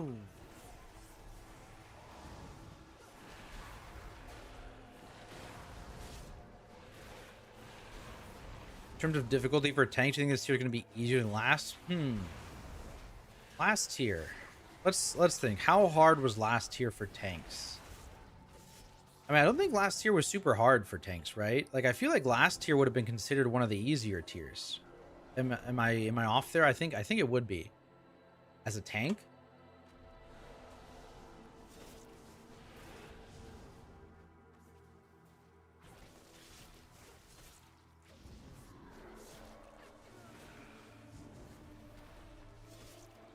As in some of those I watched it, the tank is also considered. Yeah, there we go. Let's go. Cameo. Didn't tank prog, just swapped a tank for this tier since our tanks last year. So I see. Yeah. I feel like out of the bosses where as a tank you felt impactful, it was like really only. It was really only like Vanguard and Bellow. Yeah, those are probably the two most. Yeah, Vanguard and Bellow are probably the two most impactful bosses of tank. And even then, it was like, I don't know. I felt pretty useless in general. I don't know.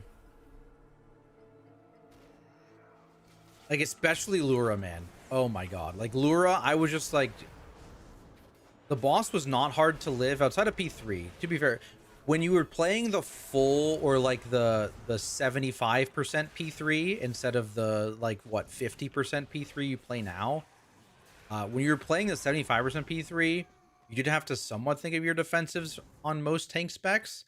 Um,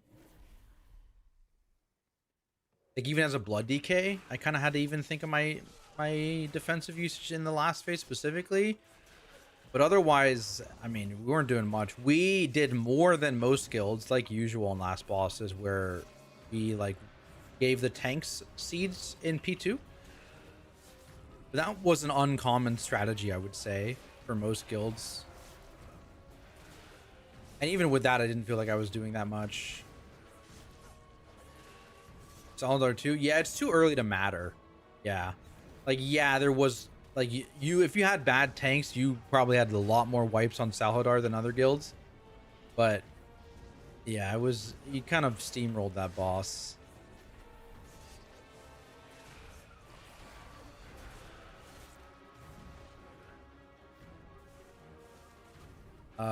Missed Pit 21. Top 3 is just 2 times with 1 second and 3. Oh, no, that's a tough one. One-shotted Sky. That is funny, yeah, because what Sky's like, what, the second hardest key, probably? People think. Sky, I mean, I guess there's an argument between Sky and Seed as the second hardest. Yeah. And by Amos in lineup, yeah. Kind of like a little annoying of a lineup with your CDs there, yeah. But wasn't too bad. Okay, 8 world activities done. That means, oh, double warbound. I hearth here. Hearth here.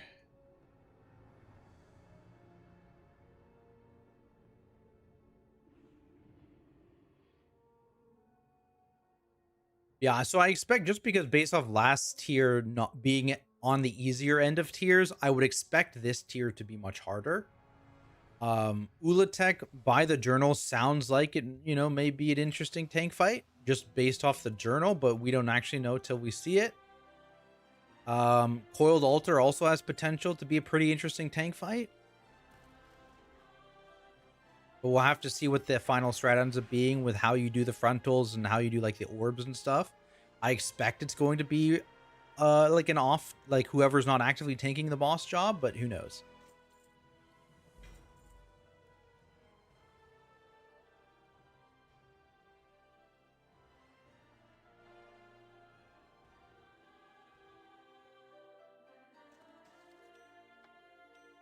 There. Walk away. This guy's vault's good, right? Oh, I have a vault to open, guys. Oh my god. I'm opening my vault.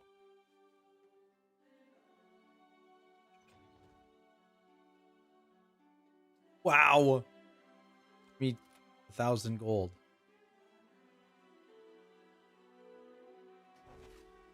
Okay. We're good. We are filled. Okay. C was on another level for me. Then again, I pug, and after the lucky Sky run, I don't know. Pretty sure I would need another 50 tries to get Sky again. Yeah, it is a tough one. Just 1% by 30 points for someone I actually pushed. Ouch. Yeah, that's a tough one. It went up so much in the last week. It went up so much in the last week. Last boss is more Galio difficulty. Lure was painful. I don't know about Galio. Yeah, I don't like Galio's difficulty personally, but I can definitely see how Lura was too hard for a lot of guilds. With the 6 Farok bombs at the start of the fight. You know, there's an in-between that I think they can hit.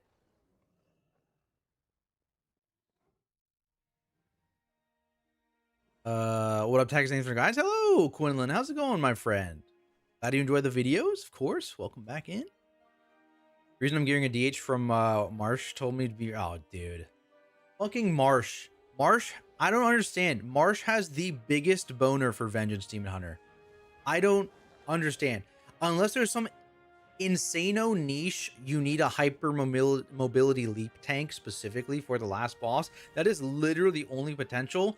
And even then, you would find other ways to do it, I feel like. Like, what are we... Why are we so obsessed with Vengeance? I don't get it, man.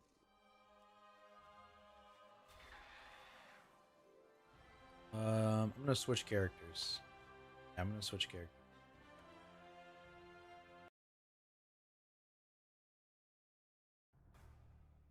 I was choosing bugs. He was hard to remember. I liked Gallywix in the sense that I was playing prop paladin and it was much better than pissing in a corner, which is what I did all of Muggsy. But yeah, Muggsy was certainly a harder boss fight.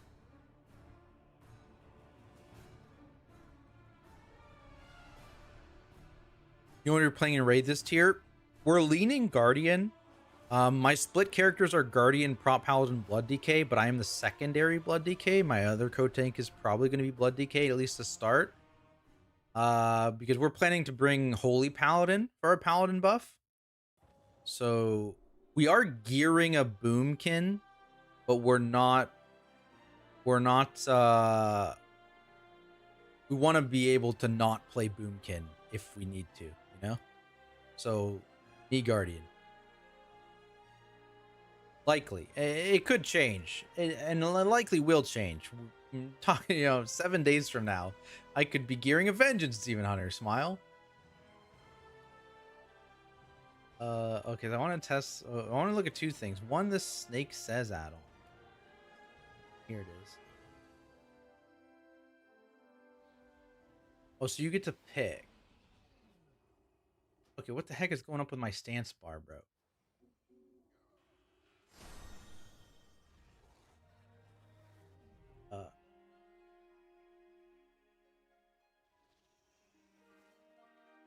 That should work. Use it without. No, it didn't. You just had to. Oh, okay. There's a really big.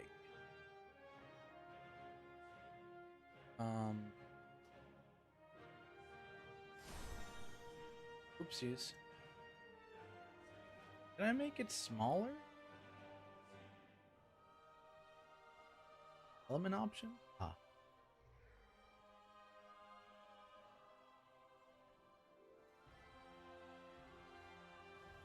$30 is a good.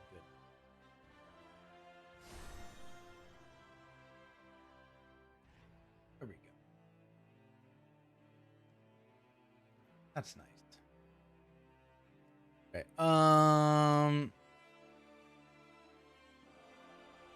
What? Catching up. Thanks for the guys. How you feel about Bear? I think it's solid. I mean, yeah, like I was just saying, like we're leaning towards me playing Bear and Raid. At least to start, to see how it goes. I don't think it's the best thing in Mythic Plus. I think it's unlikely it'll be made the meta tank in Mythic Plus, just because, historically we don't really get back-to-back meta seasons as a tank spec. But it's possible. It's solid. If other tanks get nerfed or they catch a slight buff, I could see them being a good Mythic or the top Mythic Plus tank. But right now, I'd put them, in the middle of the pack.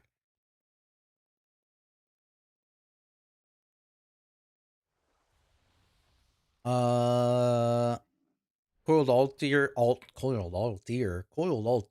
There we go. Is the Muggsy 2.0? What do you mean? Like it's going to be harder than the last boss kind of deal?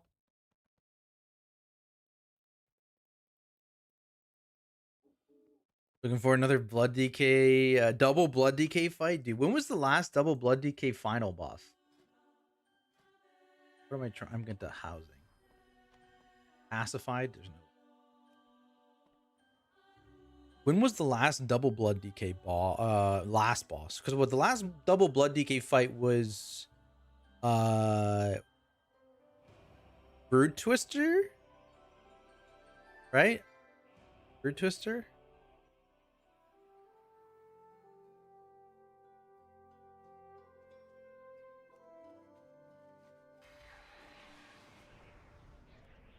It's been a while. We're due.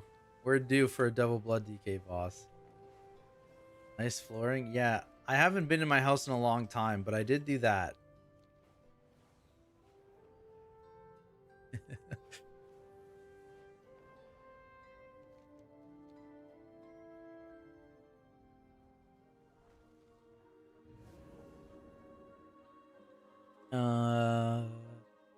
Made the switch from Brew to Bear. Big. I mean, I think Bear is in a better spot than Brew. So yeah, I think that's not a bad decision.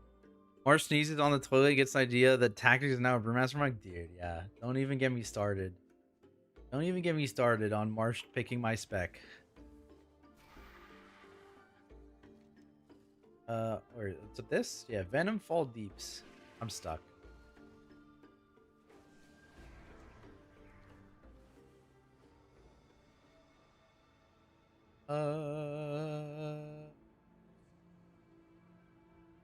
Overnax was last double blood. I know a lot of guilds were throwing double blood at Lure for crystal grips. True, it did. It did help, especially if you were either less coordinated or just had access to a blood DK and not a DPS DK. That's fair.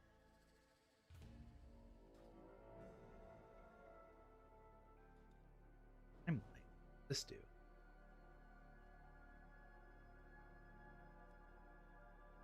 Drink that.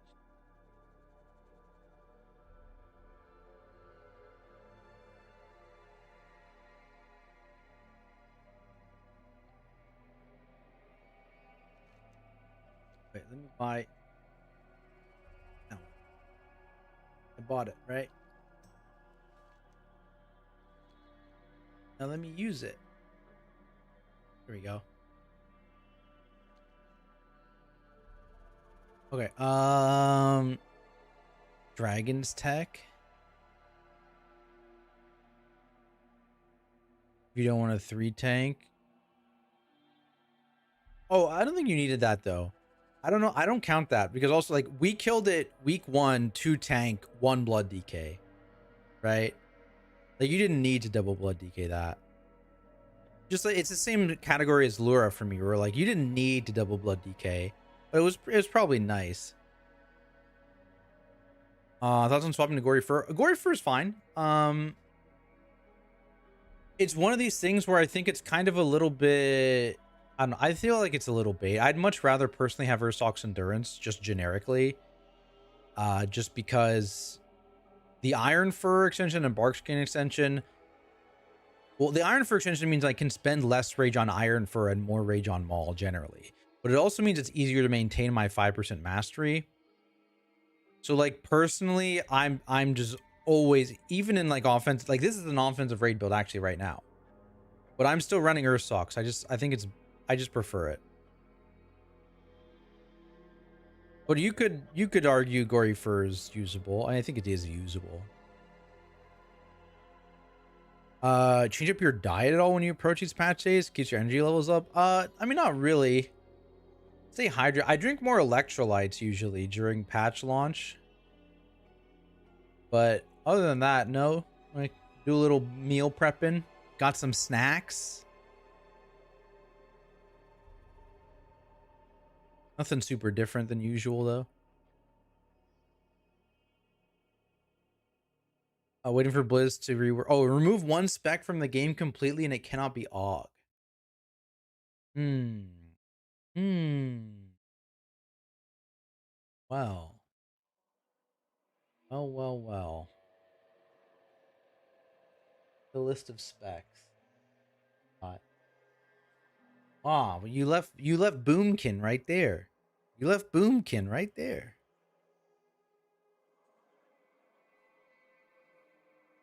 Zero blood DK Lura, definitely not necessary. It's more necessary on dragons this tier.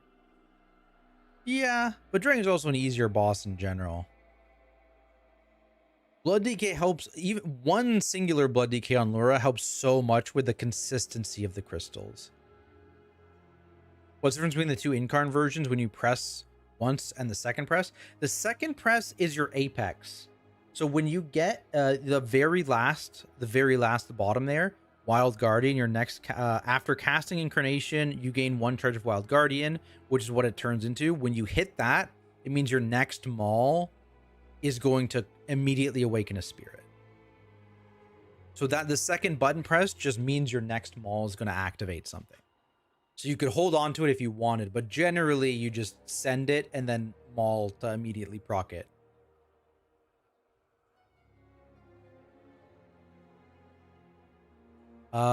Same Druid tank spec from last season. The no Apex? I mean, I'm sure you could.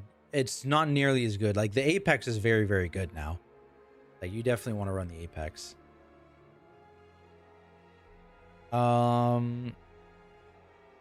Remove enhance for some reason or outlaw? Really?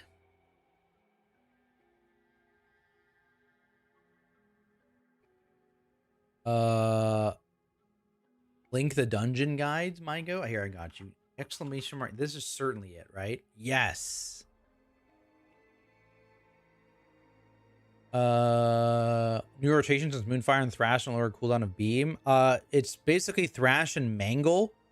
You're gonna get a lot more of both because your Apex procs will reset the cooldown of both Thrash and Mangle. So you're generally going to be doing those a lot more, and then you're going to fill, I think, still with Moonfire. It's not going to CDR Lunation, but it just deals more damage, right? Because it's an arcane spell and you're amping the hell out of arcane stuff. Boston Lunar Beam change doesn't have a cooldown, reduce my Moonfire. I mean, I understand that it was kind of shitty toxic gameplay before. It's definitely worse. I like cooldown reduction in abilities, but it's certainly a little healthier.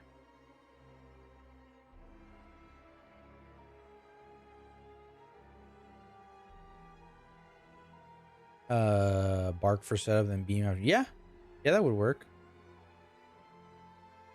Onu likes dumping all our rage on Ironfur, not DPS buttons. When I'm tanking, I want to tank. I mean, I like this variation more than last season. Like end of season 1. I didn't like the gameplay of season 1 Guardian with the Moonfire spam and just spam Ironfur and that's all. I like when Maul is like worth pressing, but you want to like think about when you should do it, right? Like it's like a decision. I like that gameplay, but I understand not everyone does.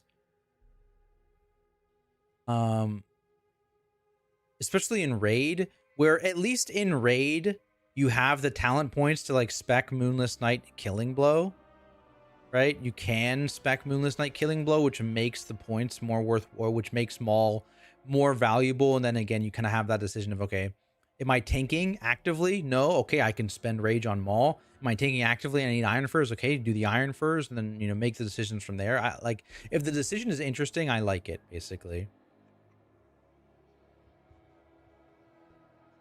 EPL does damage now, single target, and ain't like you trying to breathe things stuff. Yeah, I mean, I think generally tank single target is definitely up, right? Okay, let me put these markers down. Oh gosh, where are these markers? I have to. Oh, so you are telling me. Okay, I see. Let's see.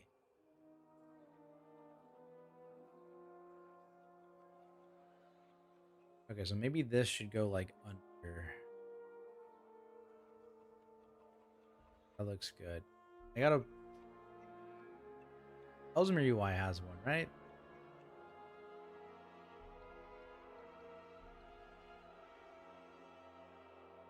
Raid.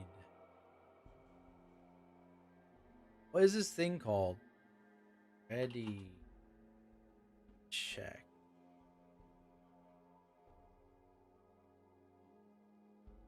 What is what do we think? Is it just in like party mode? Quality of life? Raid tools. Go.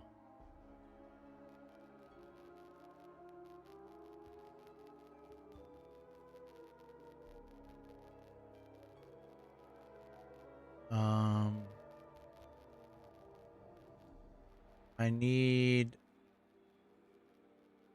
Oops. There we go.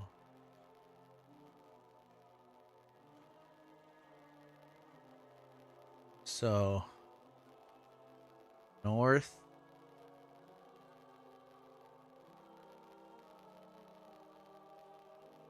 east, south,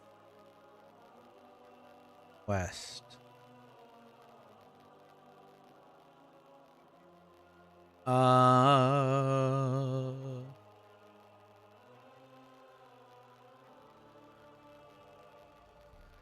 Never.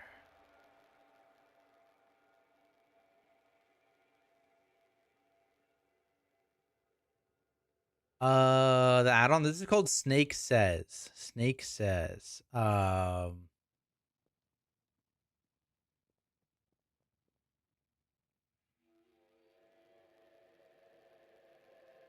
Static music curse is active? No, dude.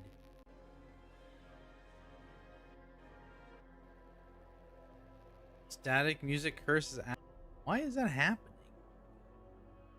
Active? No, dude.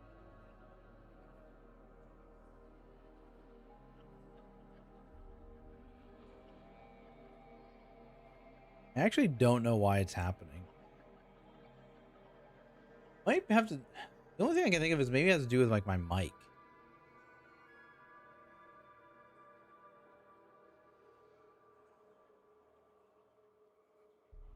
The only thing I can think of. Here, remember I'll be needing this add-on. Yeah, I'm gonna test it out here, but it looks pretty useful. Looks fairly useful. Maybe a little closer. Maybe like, is that too close? No, that's probably good. Blame Blizzard. True. Yeah, it's the in-game music that's staticky, so it can't be my fault. It's my no, it's definitely my fault.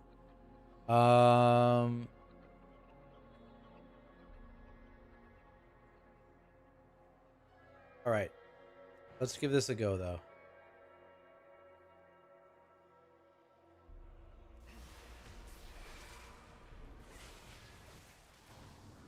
I just want to see what the abilities are here. So there's a frontal. Oh, I'm supposed to make her. I was definitely supposed to make her a healer. Okay, okay. I'm gonna die here on purpose probably, but I want to see the abilities. Oh, so here's the thing. So it'd be like safe X, safe blue, safe circle. Red. Oh, it says it. Oh my god. Blue. Oh my god. Orange. Oh my god. That's fucking understood. Understood.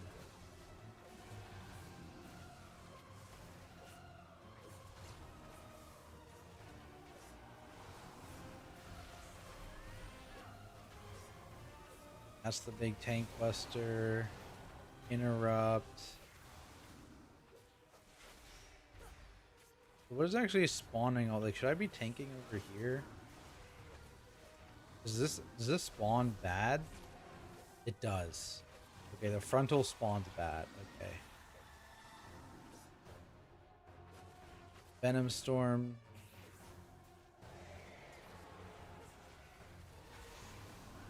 I don't think this is spawning bad.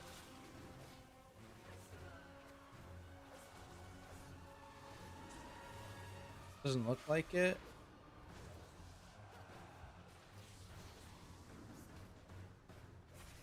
Is that it? Okay, kill me.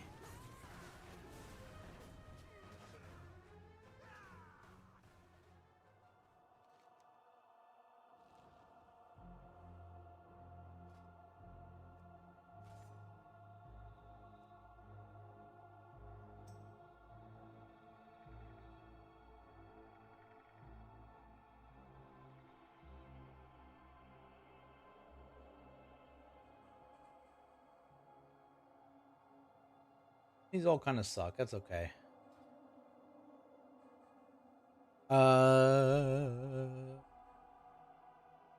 Good helper on. Yeah, no, it's very OP. Break the atom tomorrow. Yeah, they can't. Yeah, they broke the automated version, which is good, but yeah, I don't believe this is an add-on that is breakable. Right? It's essentially like think about the Lura add-on, right? You can't break it.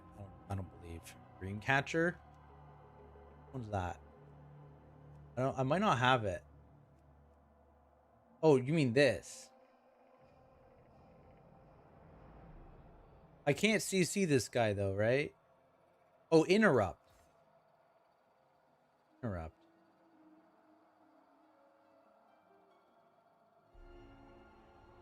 Good comms. The ad is CC. Oh, the question mark ad? Okay. That's a good comm.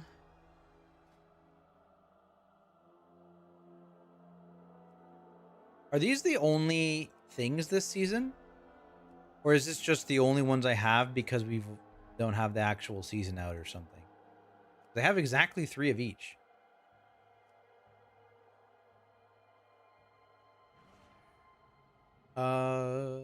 Is the new shield paladins get from their overhealing noticeable? Not like super, super noticeable. It's like a nice little thing you can do to make grouping easier. For example, like if you like use some free word of glories on yourself between pulls, but it's not like, oh my god, I'm so tanky now, you know?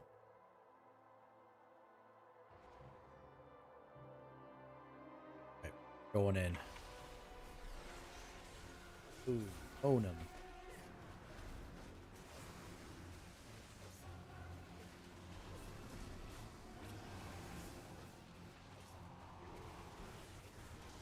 Insta dispel.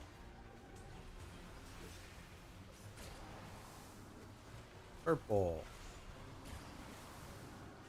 Ooh. Orange. Orange. Thank you, Mr. Man. Purple. Thank you. Blue. Oh, right. I'm not running fire.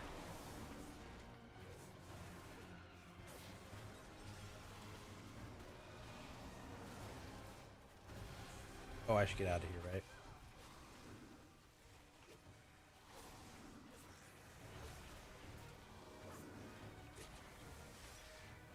He's gonna probably do that again.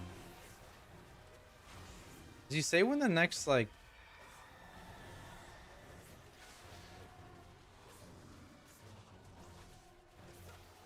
Is Venom Storm the thing, or was that something else?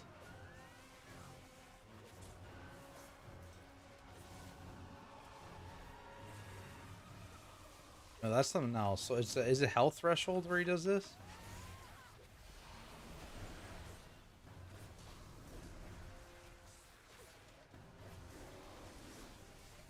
90, 60, 30. I see.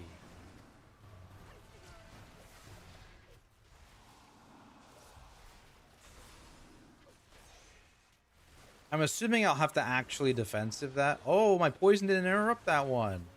Holy. Do your job, poison. Orange. And I know on question mark, you get an extra one each time, right? Oh, you are getting an extra one here. Okay, so it just starts at a higher number. Extra Orange. 2. I see. I see. Purple. Purple. Blue. Yeah, this Purple. add-on's OP. Oh, purple. Ah! Ah! Purple! Thought it was over. I didn't even, like, come close to dying, though. It goes crazy.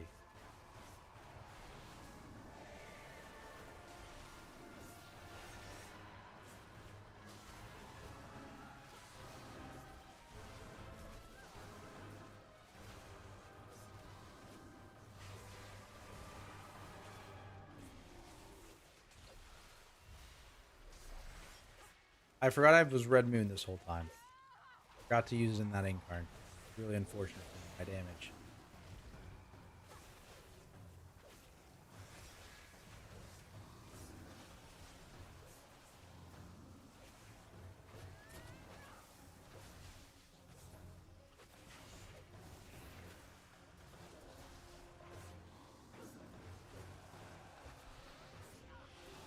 Kicked. Get owned.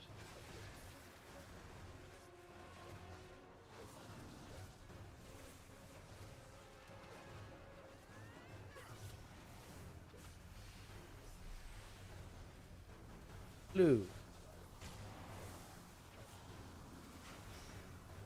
Purple. Red. Orange. Convenient. Blue. Purple. Red. Orange. Yeah, this is Blue. pretty nice.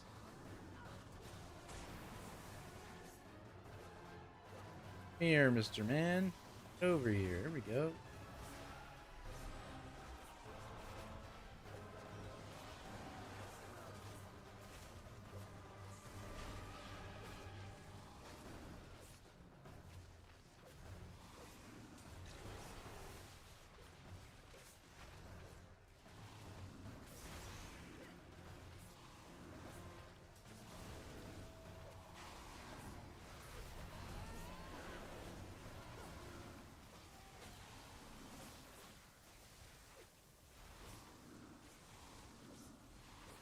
right.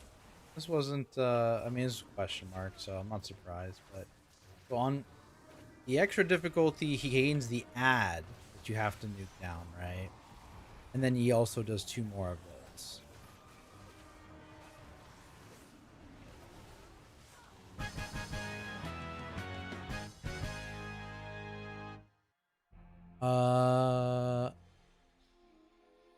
Add-on is this? They are all depends. This is manual. It's manual input like L'Oreal. It's called Snake Says. Snake Says. I'm probably gonna put out a video on it, honestly, like maybe tomorrow. Sure to help people for getting the question mark difficulty down week 1. The Valera tank was much easier. Yeah, I've heard it's actually easiest if you play tankless. Like if you play healer and DPS Valera. Did you try that? Like, did you compare DPS Valera versus tank Valera? Was tank easier? Funny memes with Valera on question mark sometimes stuns the ad in the dead zone. The ad cast wipe. Oh no. Oh no. Oh, because the ad doesn't interrupt too? Does it just fully mirror his abilities?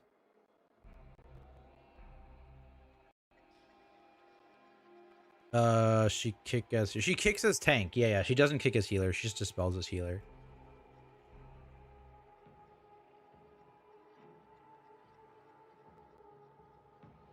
Use the poison from alter and dispel the debuff, so I didn't care about it. Manually yesterday without the add-on, just markers memorize the order. I mean, the add-on is definitely nice. Where is the exit? It's, yeah. Yeah, which alter? There's a.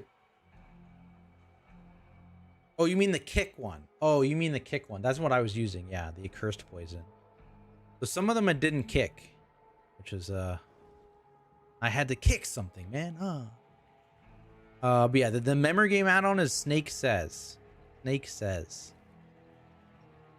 He doesn't aggro the boss, it's annoying the boss constantly. Ah, I see. So like as tank at least is stationary. I understand.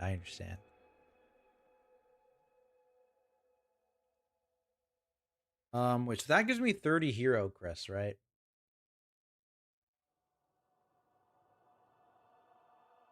Oh, it didn't. It did. I got what? Check my loot. What did I get? I got corrosive soul. So it does give me corrosive souls. What is this? A curse thing. More wings. Shout out wings.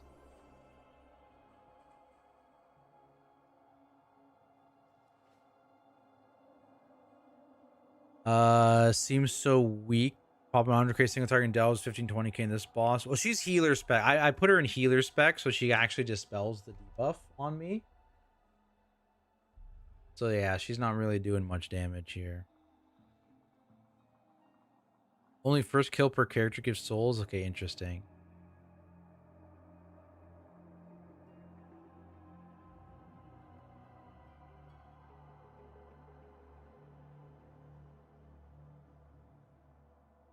Oh, you know what it is? It's definitely because it's not the season start yet, right? Why do I vaguely remember Wowhead posting something about this? You scroll up in the Wowhead channel.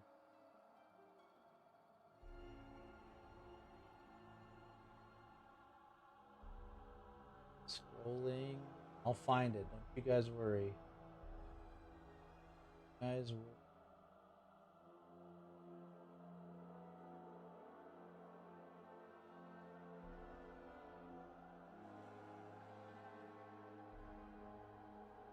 last two.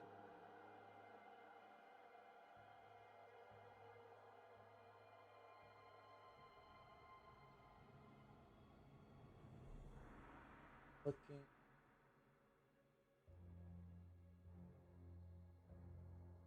I made it up, man. That's where they posted something about it. I don't see it. Yeah.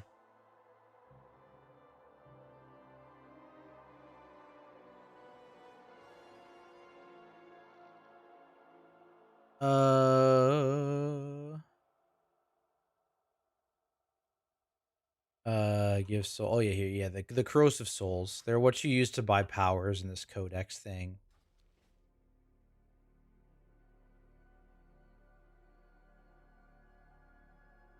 Got a 308 weapon. Think it's worth crafting a weapon, so I have 2 308 weapons. Only if you plan on making that a myth weapon. I wouldn't waste your sparks just yet. I don't know what's best for your specific spec, but like, if you're planning to craft a weapon, then yeah, you could preemptively craft it and then upgrade it to myth later on. But if you're not considering, or if you're not sure if you're gonna craft a myth weapon and you might craft something else, then maybe you shouldn't do that. Depends. I am not playing a dual wield spec this tier, so I haven't looked into it.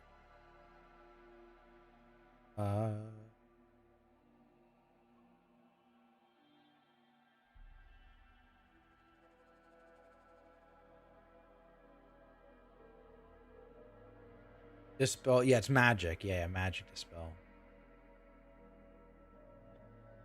Okay, so yeah, you know what? It's probably just because hero crests aren't out yet. Is my guess. All right, they're gonna start at 100 next. Or maybe they'll start at 200 next week. Who actually knows? But I'm guessing they'll just start at 100 next week. Okay, so I don't need to do this on all my characters. Just need to do it on that guy. Powerful.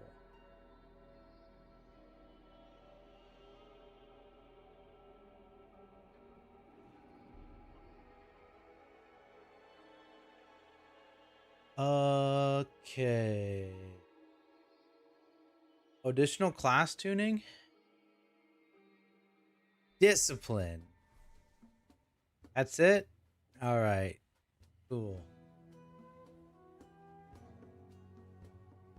Cool. If you kill it now, you can get it next week. I assume they'll still let you get it, but I don't know. We'll see what happens. We shall see what happens next week.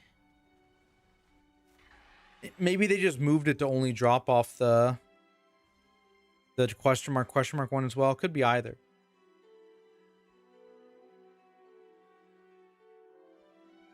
Running assumptions, you just activate next week, and that that sounds like what I think happens as well. I agree. Okay, what do I need to do? I made a checklist. Okay, so I have farmed my delves. Delves have been farmed. Done. Delve boss. We've done that. Boggo still doesn't work. Big wigs, little wigs set up. Okay, I need to do that tonight. And then SRT. Okay. Okay. I think we're done. I think we've done all of the streamable interesting stuff. It's just like tinkering stuff I need to do for my UI and shenanigans after. So I think that's it. So I'll be back, guys. When servers are up tomorrow, I'll be back. Allegedly, that's going to be 2 p.m. Eastern. Allegedly. We'll see, though. Yeah, I'm excited. One more day, we're in the season, baby. Let's go. Appreciate all you guys hanging out. Appreciate all the interactions, the yap session. Yeah, I'll be back. I'll be back tomorrow. Sure you guys are ready. Actually, can someone streaming? Maybe I can send you guys over to someone streaming. Let's see. That's my own channel I just clicked on. Okay. Come on. Load. Thank you. Ooh, Roguery's on. Let's go. You guys over to Roguery. All right. Appreciate you guys. I'll be back tomorrow with the season start. If you need any guides, check out my channel. Got a lot of stuff out, including a tech video that released today. If you haven't seen that. Big tech, baby. All right. I'm out. Appreciate you. See you tomorrow.